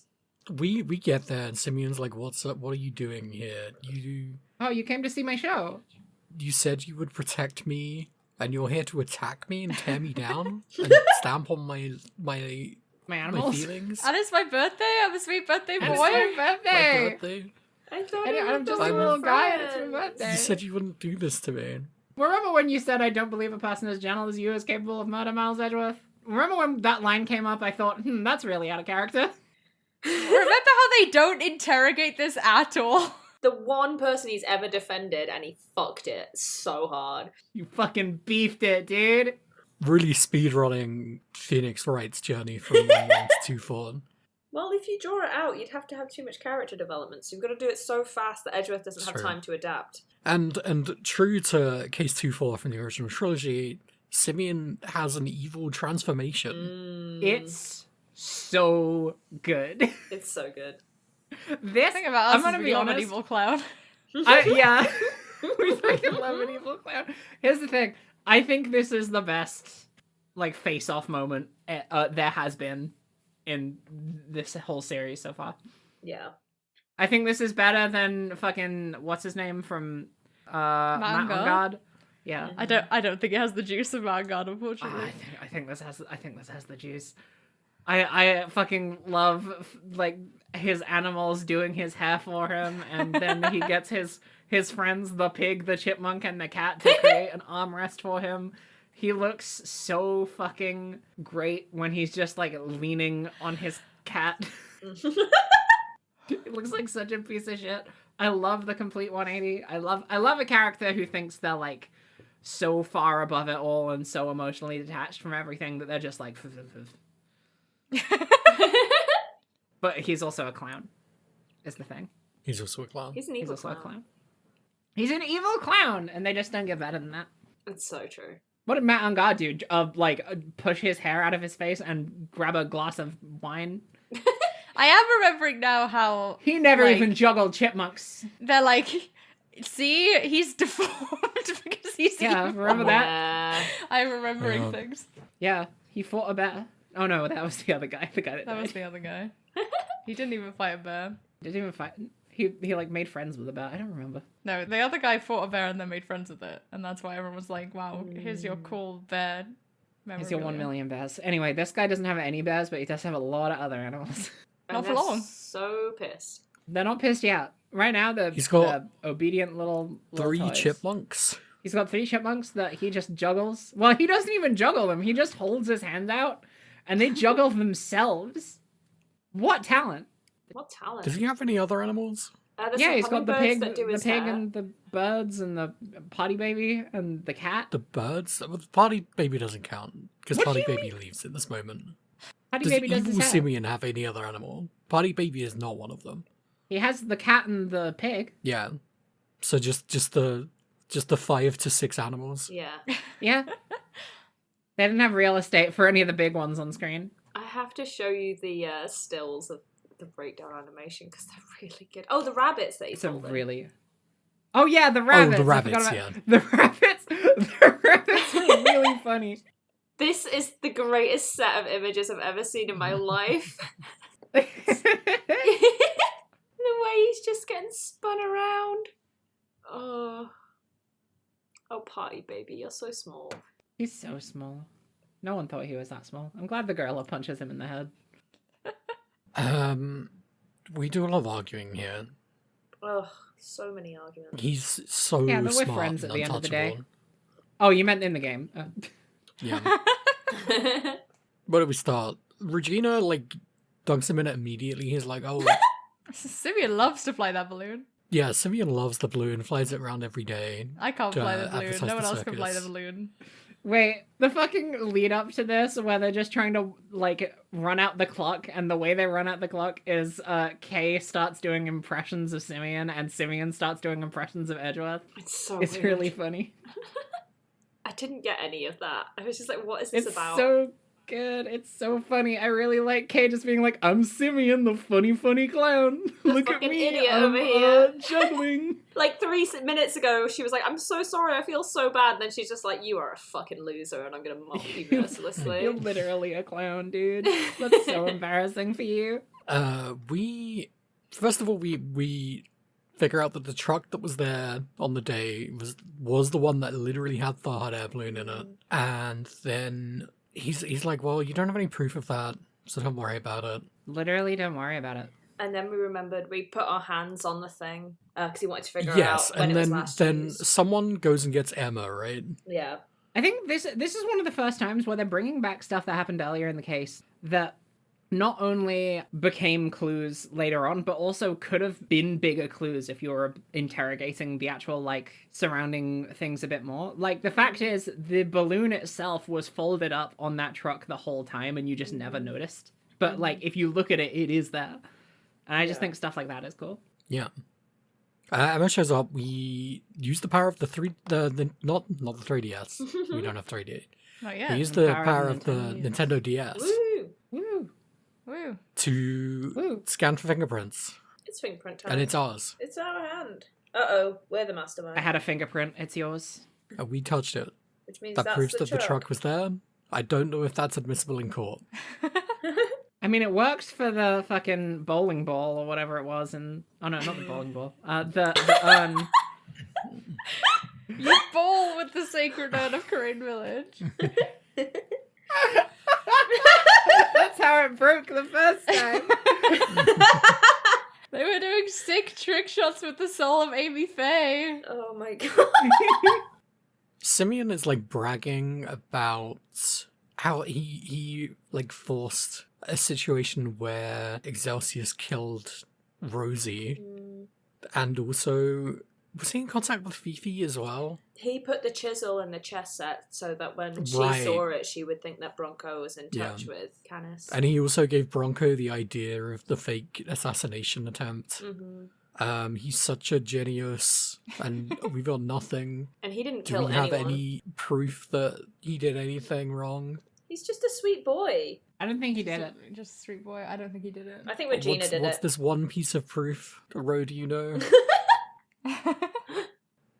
He didn't do it. The only note I've got about evidence just says, I would not know what to present for half of this. Yeah, this is when I had to tell Ro the answer also.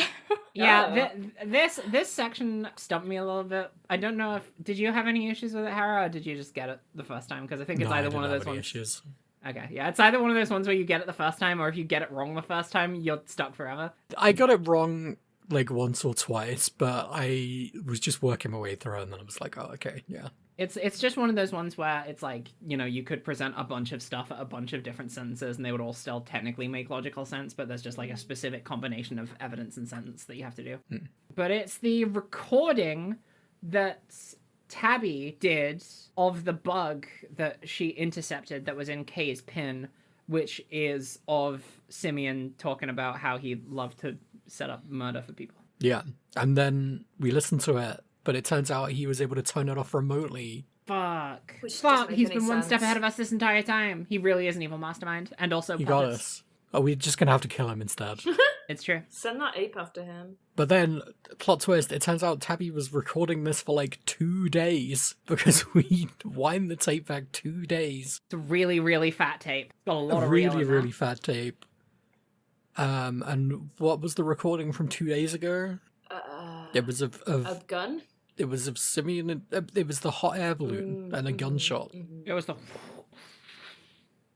the fire-breathing power of Taurosaurus. Right, this is a callback to earlier, because Tabby says that this is the roar of Taurosaurus, and we're like, no, you That's- idiot, you buffoon. That's a hot air balloon. How That's a could you helicopter fuck that motor, up? actually. Yeah, it's a helicopter motor. Oh, he says at one point, like, I've not committed any crimes, and yet he's admitting to, like, smuggling a weapon into a prison and abducting a child. We know it's him. And it's just like, you're still going Right, to... but there's no one you're here, going that no to one's jail. recording. You I guess Tabby might be. I hope so. You'd think she would be, but I guess not. That is kind of... Out of convenience. but that point still stands, because then if he admits to murder, it still doesn't fucking mean anything. Yeah. And then... We say, let's investigate the hot air balloon with the power of the Nintendo 3DS. And there's Bullet in it. What? There's a bullet in the bottom. Did I say 3DS again? What is it about that rolls off the tongue so much? I don't know. They really nailed it with the 3DS branding. Yeah, we get to rotate the basket. We get to look at everything around it. We're like, it didn't hit the wicker. It didn't hit the tank because it would have exploded. It didn't hit the rope sitting in the bottom. And then you flip it over and you're like, oh, it's literally still here. The implication being that Simeon gently escorted the president off of the tower after the president shot at him. Politely, amicably. The thing that actually happens, as in how the president's body ends up in the lot that we've been spending most of this case in, is really fucked up. What do you mean? What's fucked up about it? Hera, you would think the sensible thing would be to, like, put the president in the basket after hitting him with the hot air balloon and killing him, right? Crushed all his bones to dust. Crushing all his bones with the hot air balloon, pulverizing him, turning him into a Flat Stanley, except he doesn't survive. Flat Stanley after not surviving. And then putting his body in the basket of the balloon and carrying it down from the top of the tower to the lot where he looks like he got stomped by a big monster. But what if... what if somewhere along that journey, the guy who killed him was like, you know what I need to do now? I need to hang him from this balloon, Jesus fucking Christ. like by a noose, to gently drop his body onto the floor without touching the ground. Also, if he did And this that, was- why is this that was not a on the day autopsy later. report? I mean, maybe he was a bit more careful with the rigging of the rope. This wasn't a day later. This was the same night that he would have been on the roof. Yeah, Because because the body wasn't found until the following morning. But he says that he, like, lowered it down from the balloon into the lot. Yeah, because he freezes the body. Oh, Well, Oh yeah, you're right. cool is it? that's okay. The freezing of the fucking body thing. And they're like, just like your father 13 years ago, it's genetically predisposed. So weird. It's So so fucked up. bad. You've got Just the like your serial dad, killer who, by the gene. way, you didn't know was your dad until 10 minutes ago. Yeah, Yeah. he thought that Paul Halik was his dad, Artie Frost. Yeah. And he's like, Bronco Knight's dad killed my dad. And Edward's like, no, you're the genetically evil mastermind son. You're the evil just twin. like him. So there's that, but Oh. You're also, so like, evil. his whole revenge thing around Bronco was like, well, he did that for his dad, who was also a piece of shit, so I'm getting my revenge. And it's like, yeah, but, like, and there's no kind of moment of just like, oh, well, I guess I just killed him for much less reason than maybe, like, what the fuck? Bronco stayed friends with him this whole time and has had that ring for a while, at least until before he met him when he was in the detention But center. did he know that it was... Yeah, he must have known it was Gustos. Wait, what the fuck? This is just Wait. like such Well, a he massive forgot. plot hole. Like, No, but then he remembered that he was Artie Frost's son, so surely he'd think that... that Simeon was. Gusto's son. Yeah. Well, maybe he didn't remember all of it. Maybe he just remembered that he was Artie's son. Yeah. Didn't remember the That's incident. true. I guess they actually... He didn't remember, did he? He just got the ring. Maybe he Yeah. got the ring and he was like, huh, that's kind of cool. I wonder what PH means. That's true. He just thinks he was Paul Halik's son. Yeah. Who he Son of doesn't an know is unrelated Artie sculptor. Ross. Well, Yeah, he yeah. probably knows he was Artie Frost's son, but, like, he probably didn't go into... Well, they Didn't didn't remember know that that he tied up Carmelo his Gusto friend. killed him, did Yeah. they? So That's true. Yeah, that's exactly. True. I get That's that. true, yeah. But then it's just like this really weird thing of like, it's suddenly come out of nowhere of like, oh, you're just like your murderer father, which we only found out like 2 days ago and wasn't actually part of his masterminding.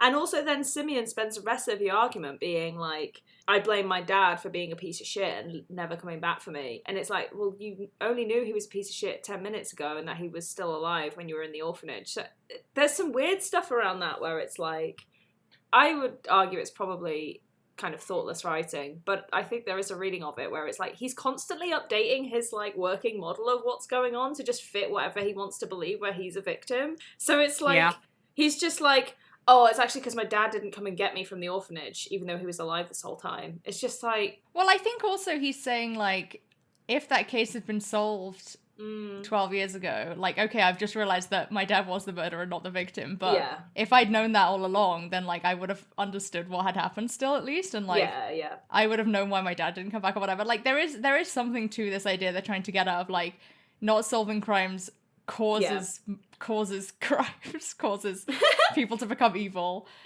hot air balloonist clowns. It's not clean, and it's not, I would argue, good. Yeah, totally. It is interesting because of how this game ends, which we will get to.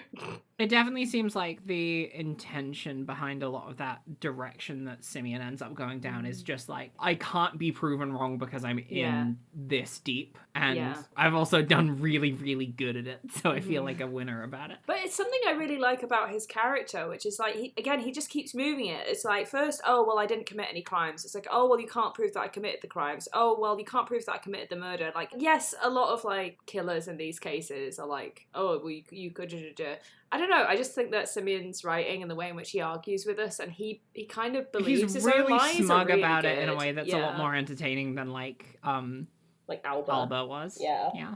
I really like that Alba has just become our benchmark for bad antagonists. I'm sure we'll meet more. Oh, yeah. There's a part that I really like where Simeon is like, hey, I got these people to kill for me because I told them the truth, because the truth is bad, actually. And I can use it for evil. Uh-oh. And we only kind of touch upon this briefly. A lot of that in this case. But I think it's a very interesting position to take against Edgeworth's, like, pursuit of truth at all costs.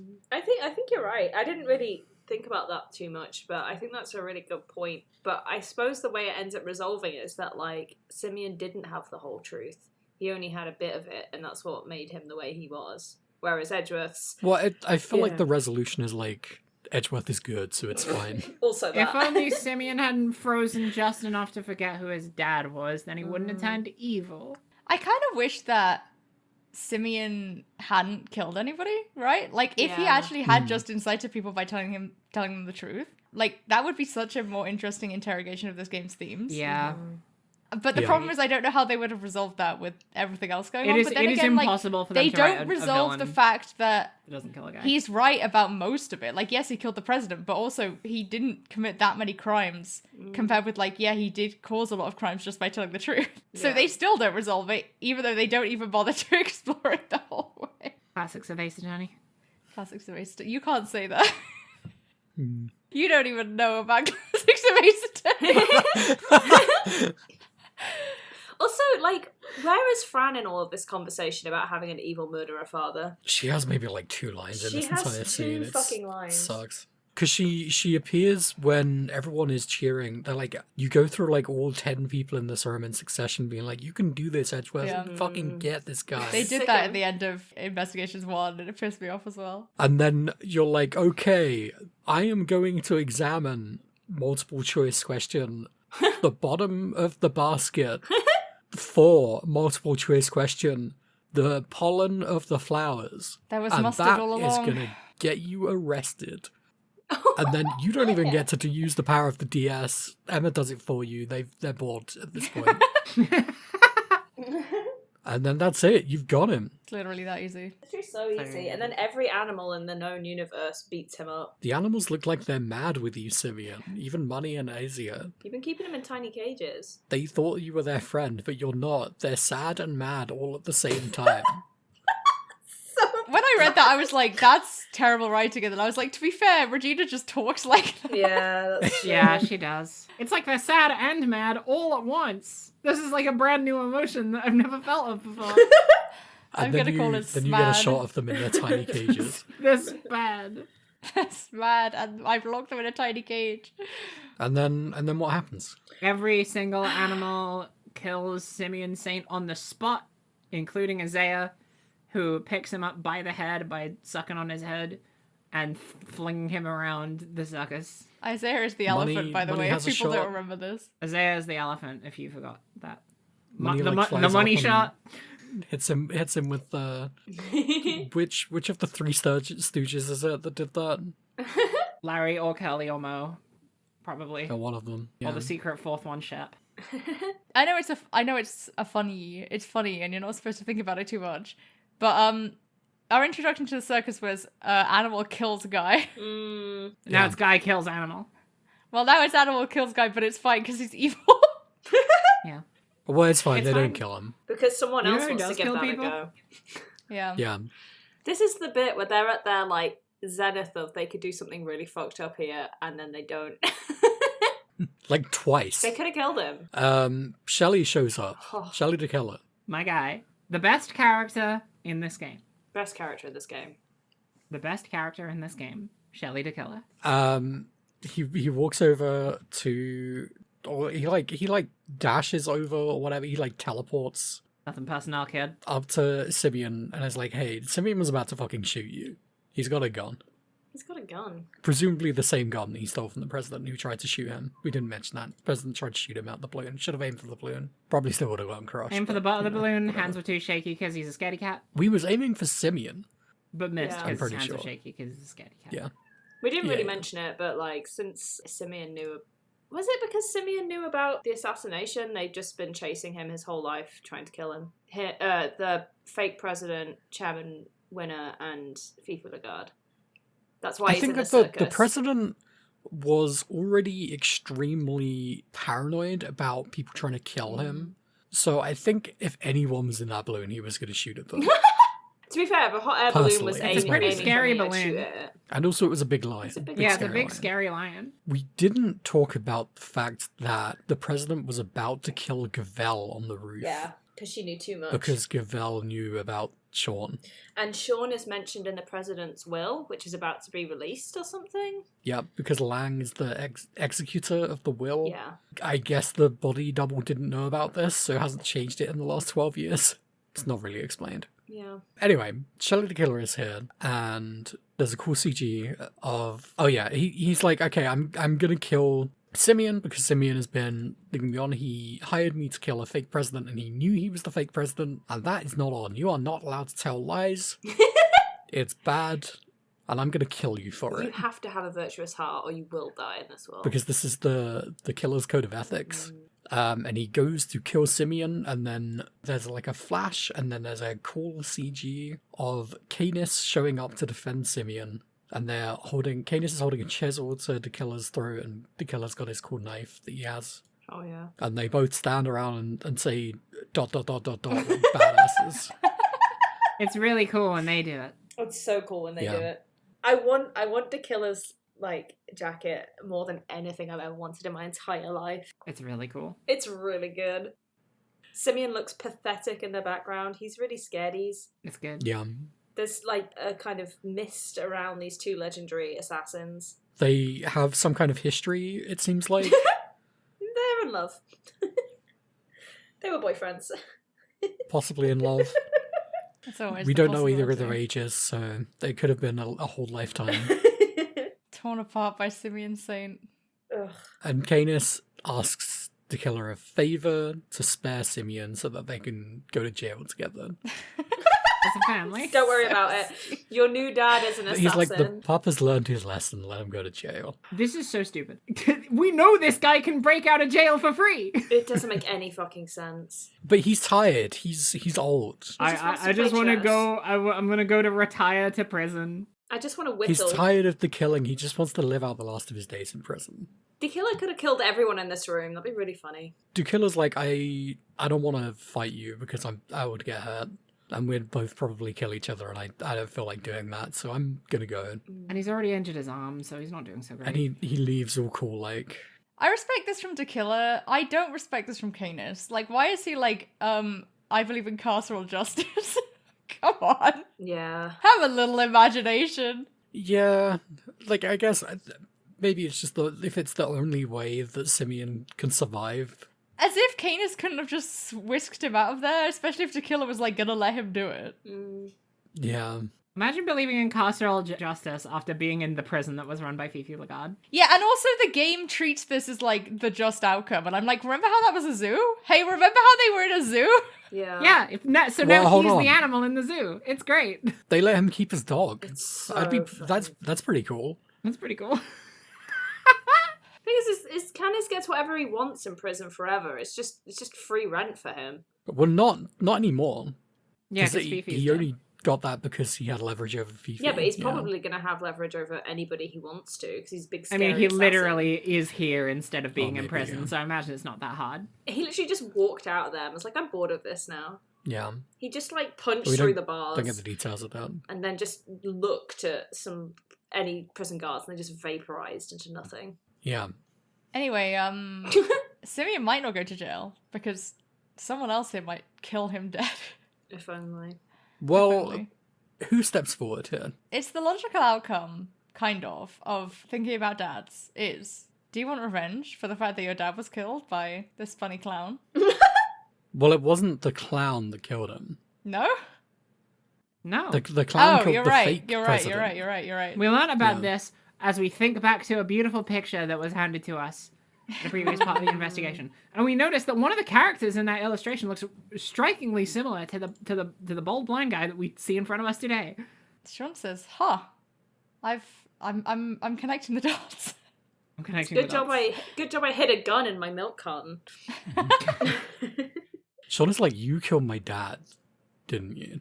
And Kane is like, I won't lie to you. I did, and I'm really proud of it. It I was did awesome. a great job. And I I did a actually don't really give a good job. fuck It was so if you cool. kill me. I'm old enough to die. It's like, hey, you want to kill me? Take my chisel. I also like that Simeon is also like, hey, you should do that. Revenge is awesome, and it feels really good when you do it. Yeah.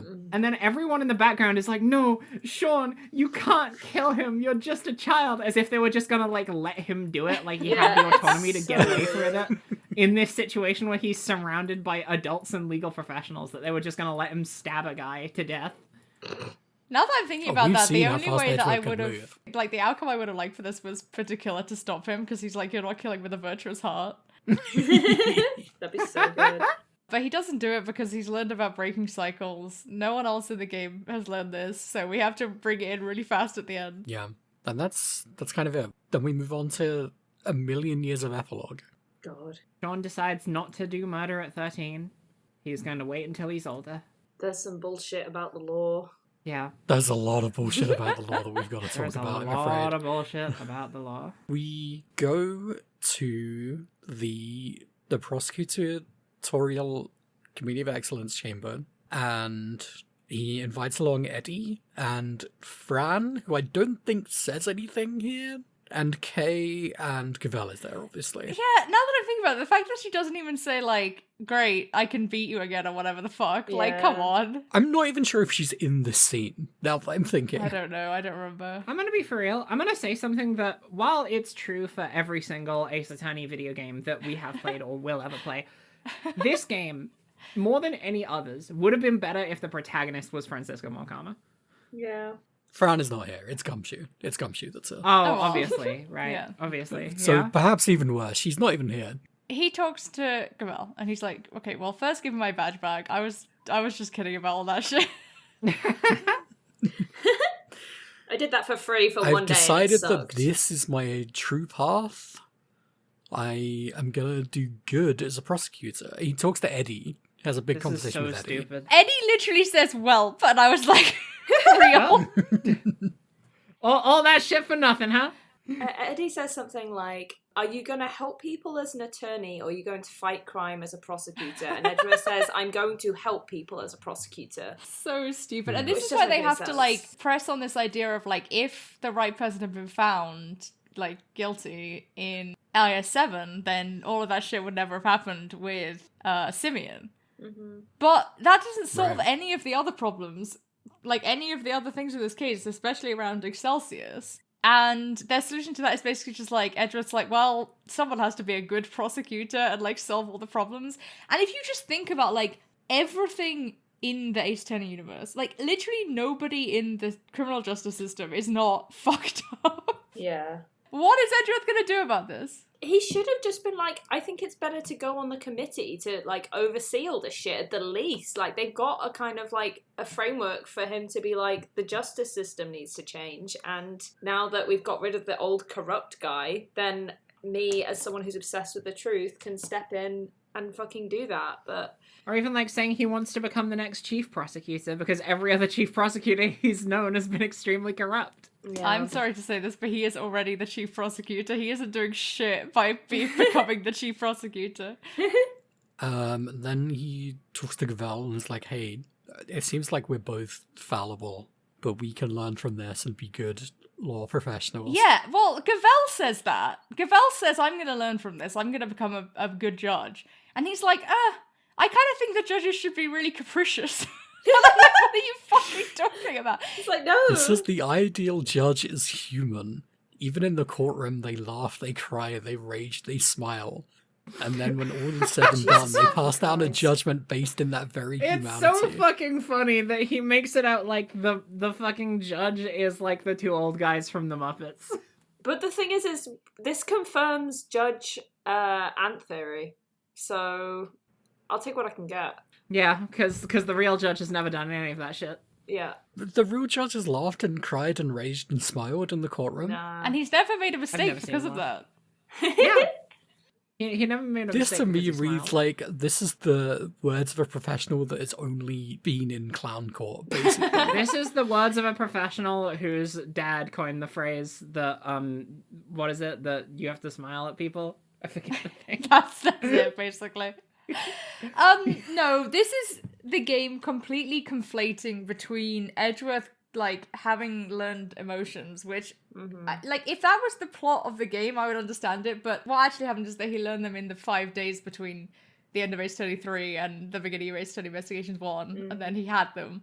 And being like, oh, well, that is the thing that made him into, oh, I'm gonna be a nicest prosecutor, and like, imagining that will solve all of the problems that have happened, which has been proven again and again. It's just not happening. It's just not happening, is the thing, and I don't think it's satisfying.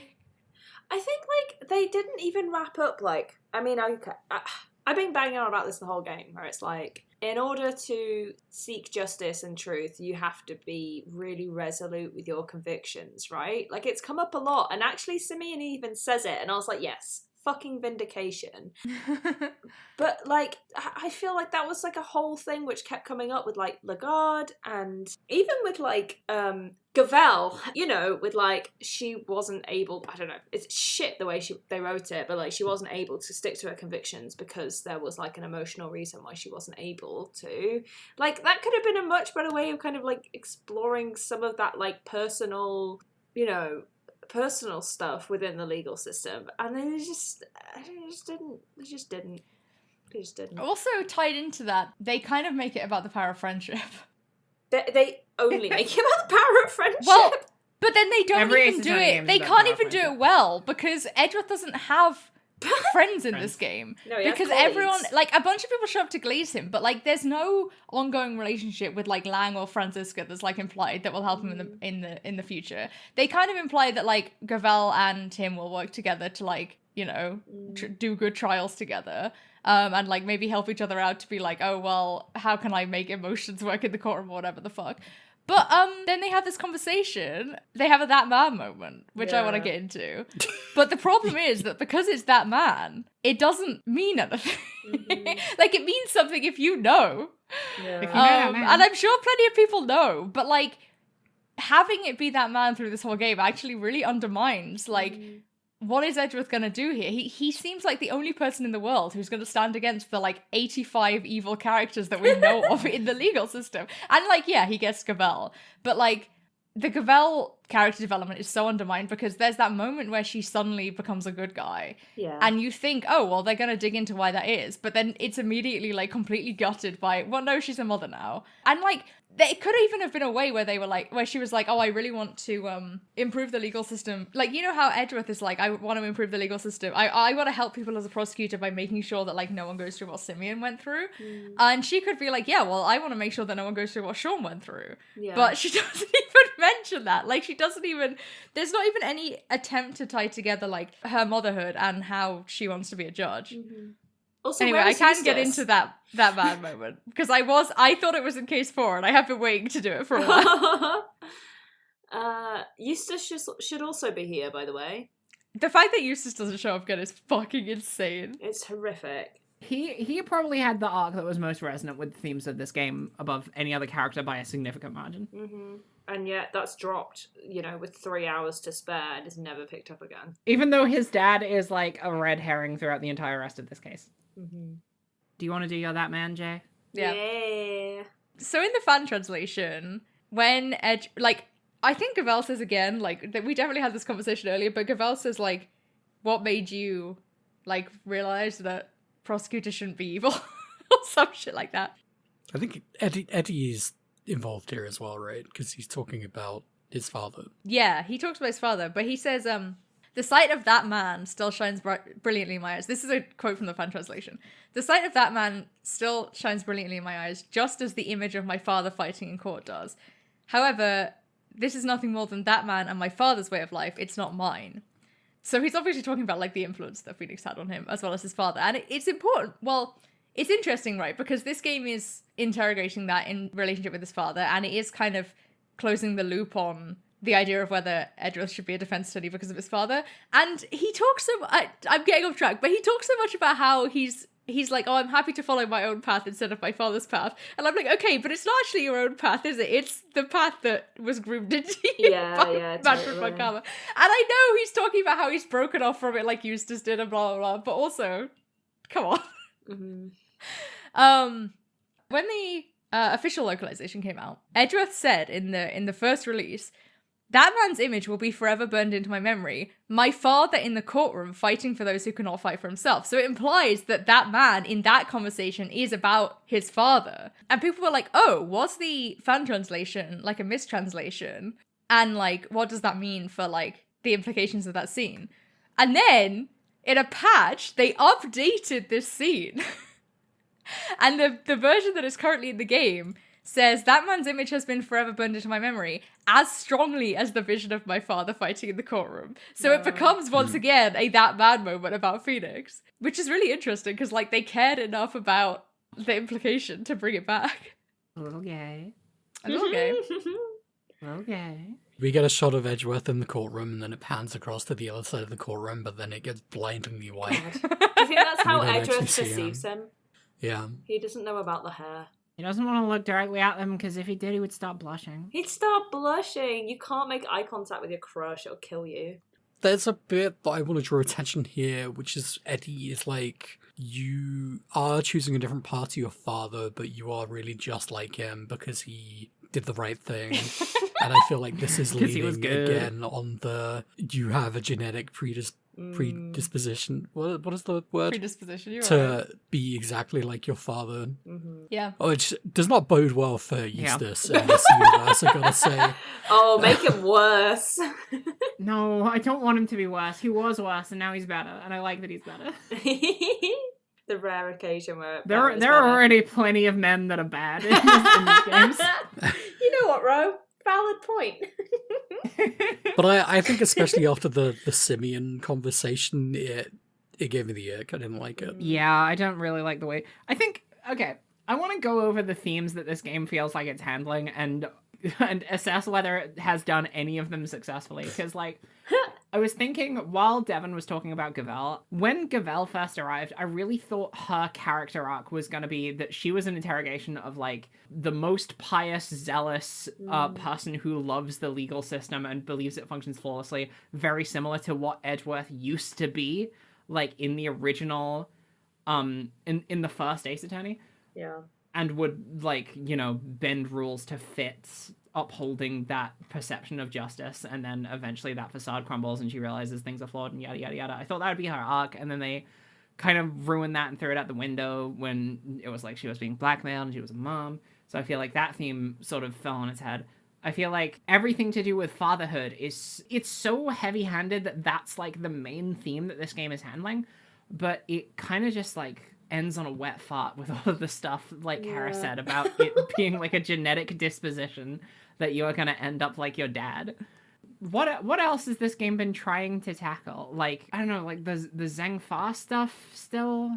from Yeah. the first game. Like, it's kind of fucking whatever. Nothing happens with Kay. Nothing happens with Francesca. The only character who gets like a significant arc throughout all of this is Eustace, even though Edgeworth literally tries his hand at being a defense attorney for a bit. Yeah.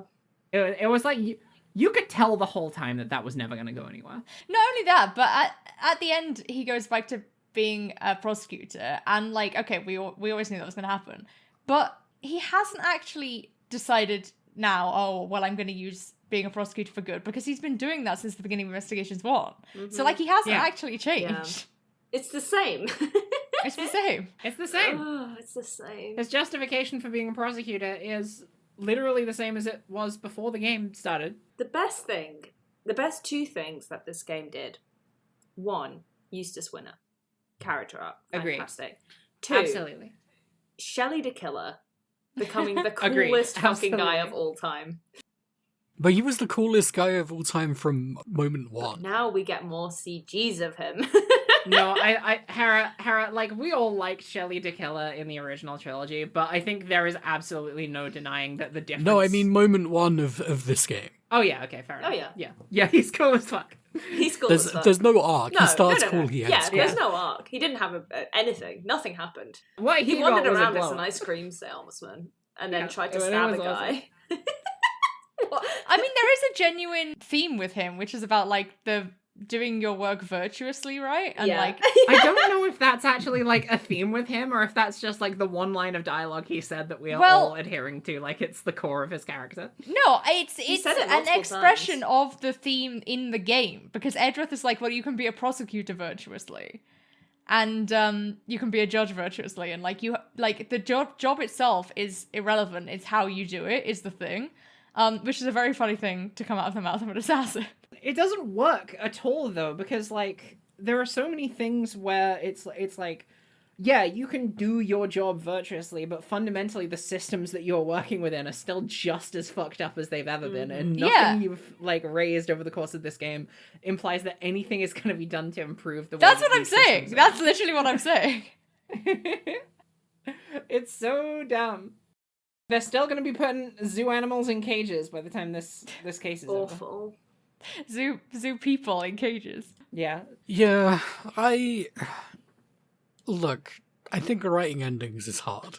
Agreed. And I think it was especially hard in this case because we have to perfectly position everything exactly the same as we found it by the end of this game. Yeah, that's true. No, that's not true, because that's they don't only true have for to do that. Well, firstly, they don't have to do that because, yeah, they could just be bold and be like, sorry, if you didn't play the spin-offs, fuck you.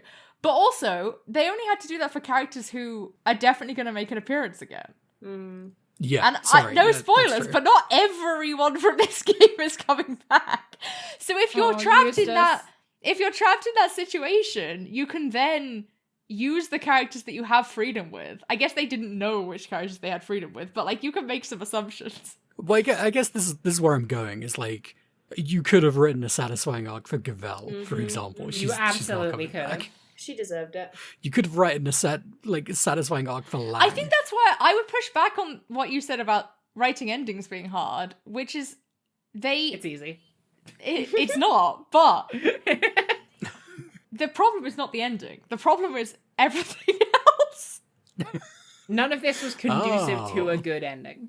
The thing that's hard about endings is often you fucked up earlier and you have to go back and find Yeah, where exactly. you fucked up and like figure out how you're getting Yeah. to the ending.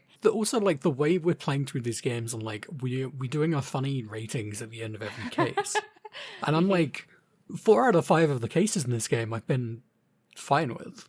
Yeah, I think I like, gave the last one a red. Now that I think about it, You but did. you know, 3 out of 5 of the cases in this game I was fine with. up until the last case, I was genuinely really enjoying this game. And like, while I didn't think the writing was anything amazing, I definitely would still consider this game as a whole significantly better than Investigations 1. Right, but sorry, to go back to what Hera said, like the problem with endings is that you have to set up for them earlier in the story, and you might not. Like, yes, the first 3 cases of this game are very good, but there are problems in them that are not obvious when you're only playing the first 3 cases Yeah. that then become fatal by the end. And so, yes, Yeah. I think this is true of many, many stories, is that the first 3/5, you don't realize they've already written themselves into a corner. Mm-hmm. Hypothetically, you could fit every single case in this game into one case. Because the things that are significant in each case that run into the ending are actually relatively minor and not all that significant. Because in case 1, you've got the assassination of the president, Tabby Lloyd, Bronco Knight. That one's still pretty big. Then in case 2, it's just Fifi and also the fact that Lang is still there. Then in case 3, it's kind of like none of that shit really needed to happen. Yeah, totally. That's just a case report, you know? Okay, I think I don't think what you're saying makes any sense. I also Every don't. case plays into the last one, which I think is what you're saying, which I agree with. But Yeah. that means that you need every case. Now, case 3 is an outlier because it's more of a thematic exploration of fatherhood and Edgeworth's past. But here's the thing, it didn't do it very well. Did it not do it very well, or was it then not followed through on well? Okay, yeah, you got me there. Little column A, little column B. Yeah, I'll agree with that. I think what I'm getting at is that the last case of this game feels like so much of it was harkening back to things that happened in previous cases, but a lot of it was just either I didn't give a shit or it just felt like it was hampering what the ending of this was building towards. Because obviously it was trying to tie a neat little ribbon on everything, but there was still so much that was going on throughout the rest of this case that it still felt like by the ending there was still stuff that needed to be resolved. Like not that I knew what that stuff was, but it just felt like there was a lot of stuff that got pushed to the sidelines to get to the key elements that it was trying to draw attention to. And I feel like case 4 especially felt like something that could have been a lot more truncated and then put into like supplemental. Like I would much rather have case 4 be the B plot of case 5 than everything going on with Sean and Gavel. Mm-hmm. Yeah, well, I mean, I think I said this in case 3 of this one, which is my hot Ace Attorney theory that I'm talking about, which is one too many subplots. One too many twists. Yeah, Yeah. Yeah, one definitely. too many twists. very true. I think it might be more than one is the thing. Well, I guess what I'm saying is not that endings is necessarily difficult, but you would think that having played 5 Ace Attorney games, No, I agree with but you. they're but basically I'm impossible. building on your point is that endings are difficult because you've usually fucked up way before the ending. Yeah. Yeah, Yeah. yeah, I agree. The thing is, for this game especially, we saw this coming in case 4.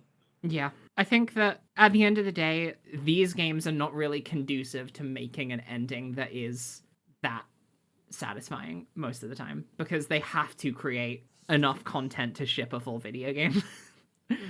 Well, I wonder in this case specifically is maybe it's a victim of like the format where you could sit down and tackle all these themes, but you do have to go and solve a murder.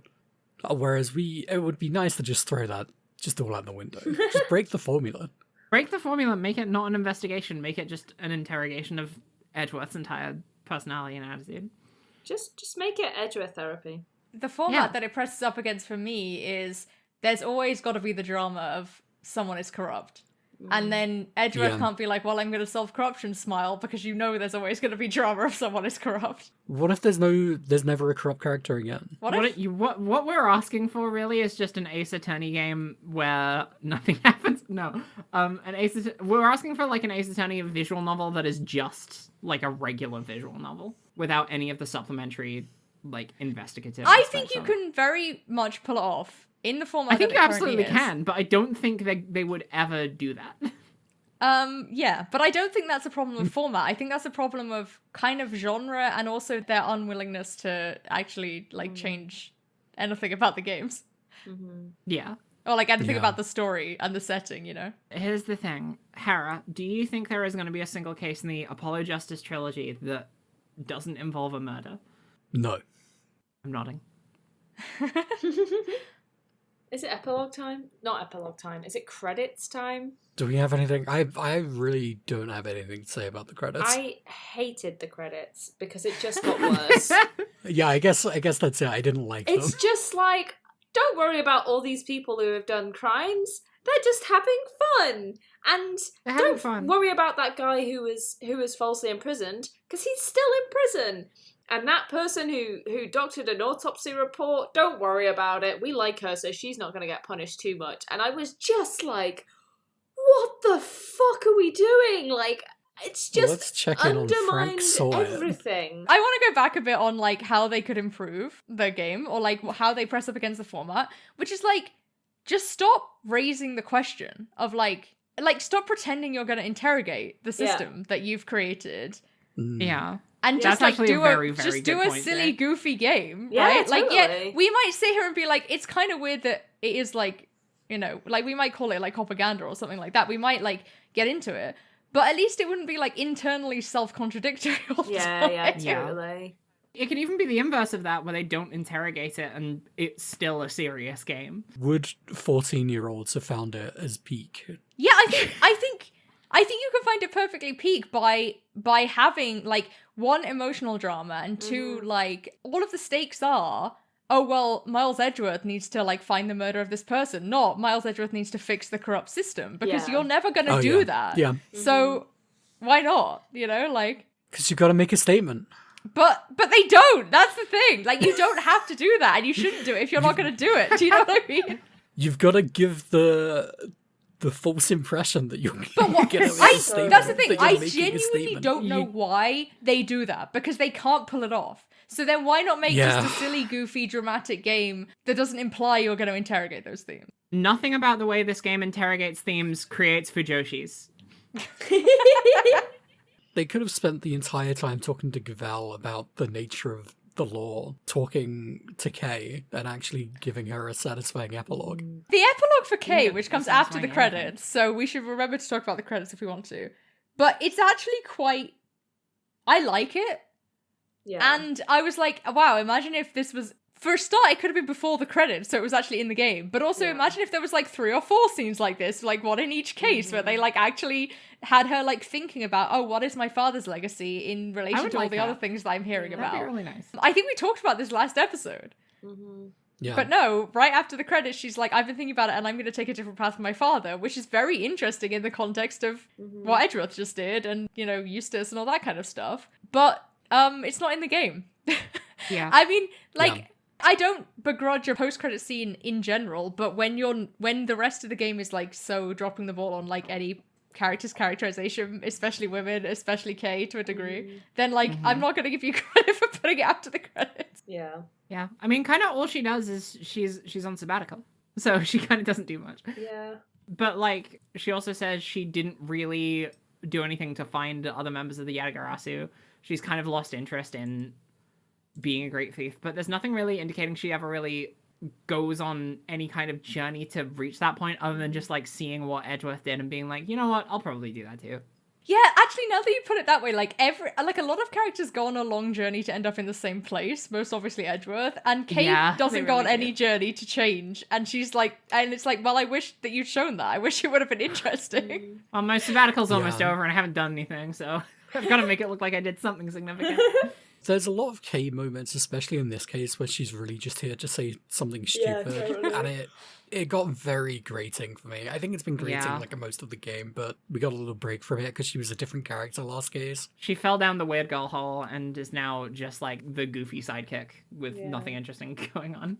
Which is a shame because I really Yeah. like Kay. When Yeah. Kay is at her best, she is absolutely wonderful, but She barely even I contributes feel to like she was not at her investigations. best.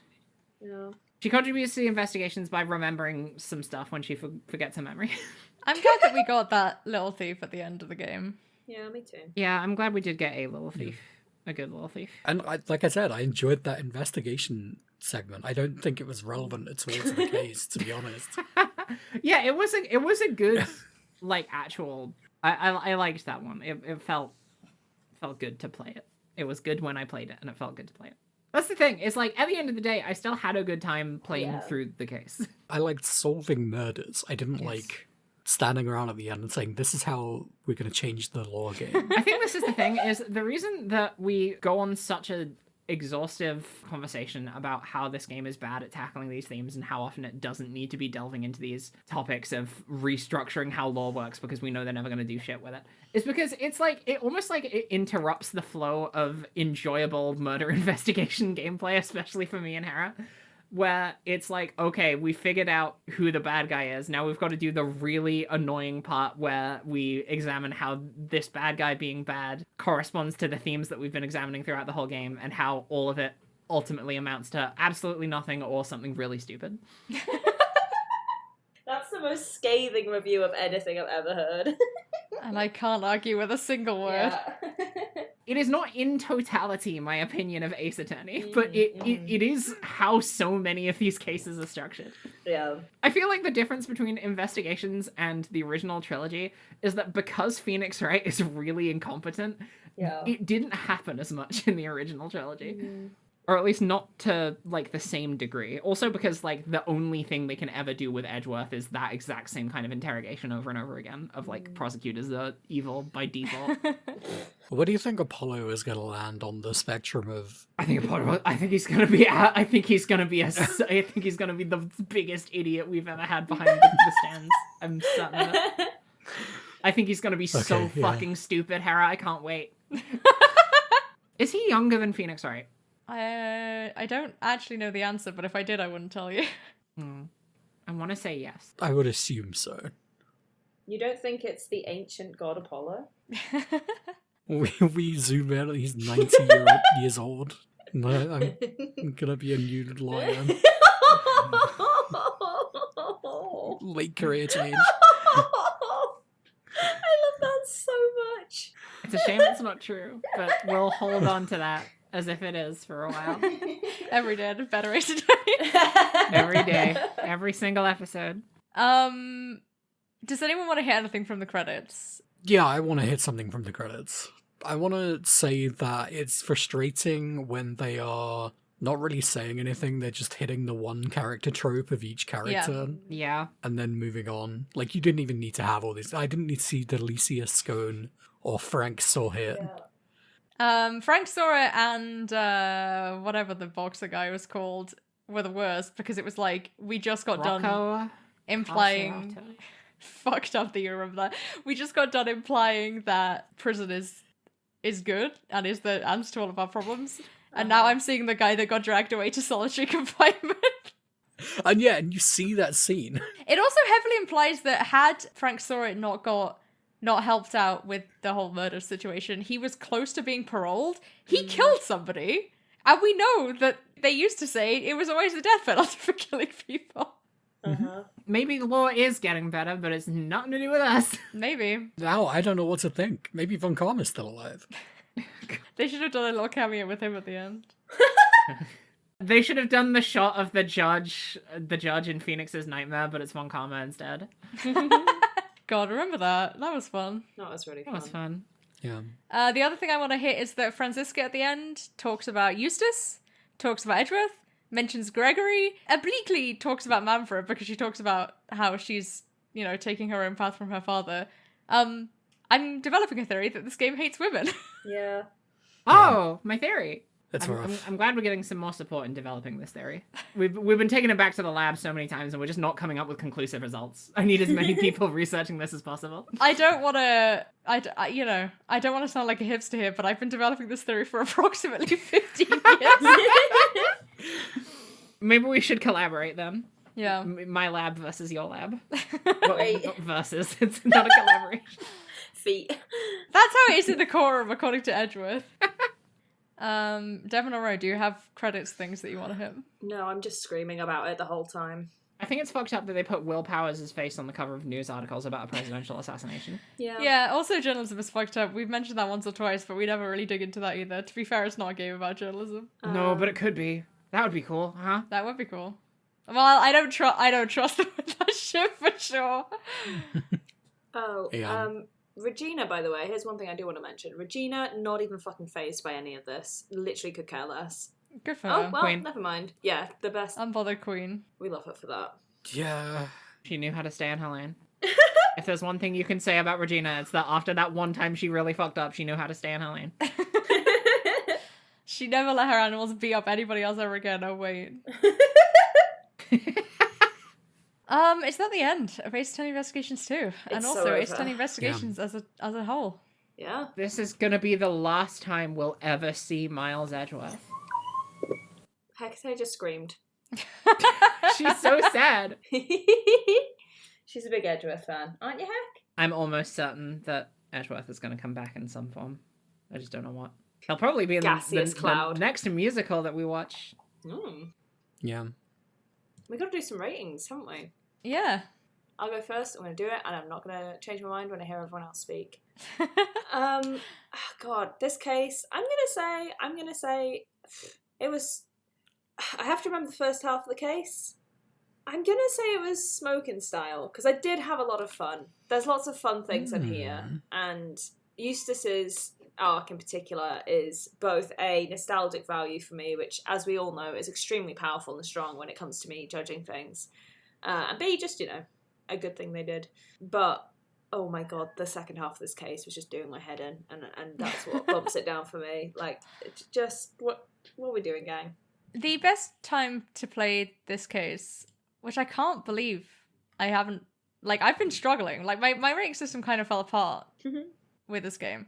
But then I remembered that, like, this game was re-released, or was released officially for the first time 2 years ago, which is fucking insane still. That is wild. And, like, thank God it was. I know we've been harsh this time around, but, like, this is such an important game. Like, of course, all the Ace Attorney games are important to me, but, like, it's such an important game to the franchise, I think, in ways that, like, are obvious now and will become more obvious later. And it's so wild that this is the first time it's been available in English. So the best age to play this game is 29, which is how old I was when I played the official release for the first time. Cute. Because it was the first time it was available. Yippee.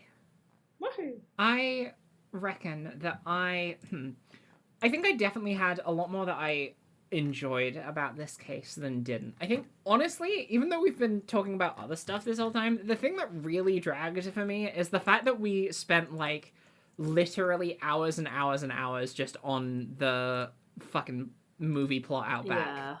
Which is, like, the most drab setting for an investigation. That really wore on me. Like, the fact that you spend so much time there just really, really wore on me. But like Devin said, Eustace's whole arc was really, really good. I did really enjoy Simeon as an antagonist, even though I don't think he's perfectly written. I just found him extremely entertaining, and sometimes I will definitely take that as a win, even on the final guy in the video game. It was fun. I had fun. It was very wacky in a way that I am not bothered by. Like I said earlier, that I found the orphanage thing really corny, but I mean that with nothing but affection. I think it's really funny. And it was a really good section of investigation. So even though there are a lot of things to criticize about this case, I ultimately enjoyed it a good deal. So I'm going to give it an ultraviolet. Interesting. I am desperately trying to remember what happened in the first half of this case. How does just saying Eustace winner not immediately have you recall every single aspect of his character arc? For shame, Hera. I think Hera loves the mystery, and that might be why. Was it all Eustace? There was some other stuff as well. I don't give a shit. It was the 2 kidnappings. Yeah. Right. Yeah. I liked the investigative part of this case. I had fun noodling it through. I think even if we'd have sometimes we in the past have recorded 2-part cases back to back, and I think I would have gotten to Simeon basically immediately starting the second half if it had just been back to back. So I think I was there. I don't think they quite bamboozled me on that. They did get me with the double president thing, but that pissed me so off in the stupid. moment. Yeah, that really got him into my skin. I'm never a fan of there is a surprise twin. But I had fun with it. I think there were way too many loose ends they had to wrap up. I think there were too many, like, weird goose chases we had to go on. Like, the Sean kidnapping plot, it really didn't do much for me. The movie stuff didn't do anything for me. You don't like Gordy? And no, I don't like Gordy. I'm sorry. You're not rocking with my lake monster? Thank you, Jay. No, I respect the interest and the revenue that the lake monster brings in that allows us to That lake monster is a fund cultural icon. research on the ecology of the lake. But I don't personally have any fondness for the lake creature itself. So that's my thoughts on that. But Hera, what if we found it like 17 miles inland on a movie's plot? Wouldn't that be crazy? Yeah, what if it looked kind of like a worm? What if it looked kind of like a worm? And I didn't like all the ending stuff. I liked the simian stuff partially, but I also find it really frustrating when we're sort of in late game interrogations and there are just so many roadblocks where you just have to wait for someone to walk into the room. And I find that very grating. So while I did enjoy parts of it, I do think this is a red for me. Will I ever enjoy the ending of an Ace Attorney game? Who could say? Remains to be seen. It's seeming increasingly unlikely. That's 3 greens and 2 reds, though, so... Yeah, overall I like this game. I had a lot of fun. In the first 3 cases especially, they were really good. They were Like, very we had a good cases. really good flashback case, and even the flashback in this I thought was done pretty well. Even though it was ultimately, like, who gives a fuck about Alf down? I'll fall down. But he all fell down. You fell down. Yeah. Stupid fucking video game. So dumb. Sorry, I had been reading his name as Al Fall Down. Yeah. Yeah. A tissue. Full We all fall down. fell. I think that's, yeah. It's still the same. It's the Because same it's joke. a nursery rhyme and he died at an orphanage. Jesus Christ. Oh my gosh! Sorry, I wasn't ready for that to be shouted at me. Really funny. That was me coming to that realization. All right. Yeah. I mean, I don't know if I want to give them that much credit. I don't know. Remember that time we looked up Turner Gray's name on the wiki and it said it was like some kind of specific, like super specific I'm medical sorry thing? to say this, but it was me who was saying that. No one believed me, including the wiki. No one would back me up on this. But I'm right. Turner K is good. There was a thing from the wiki that it said that was even more obscure Did it? than you saying Turner K. Yeah, Hold I on. can't remember what it was. Why does he look like Gregory Edgeworth? Why does he Oh, look like Gregory fucked Edgeworth? up. Oh, Gregory Theory. Yeah, because his name is Gray. Grey. Oh, yeah. His name could be a reference to Grey Turner's sign, a kind of bruising around the torso that can predict a severe attack of acute pancreatitis. So Buddy, good. I don't think that's true. No, because he died of a pancreatitis attack. Remember? There were so many references to pancreases in those games. Yeah. You just had to see them. That's what the Magatama was shaped like. That was when they were able to close out themes, and they really nailed the pancreas thing. Yeah. theme. My actual favorite musical piece from the original trilogy is the Pancreas theme. Yeah. It's got specific resonances that make your pancreas function better. You know what? I really enjoy doing this podcast. Yay! Me too! Hell yeah. What are we doing next? Is it, Because the theatre chronology is one? weird. Are we doing a theatre before we jump into Apologists? Are we doing a theatre? I have a question. When are we doing Ghost Trick? We're doing a theatre and we're doing Apollo Justice.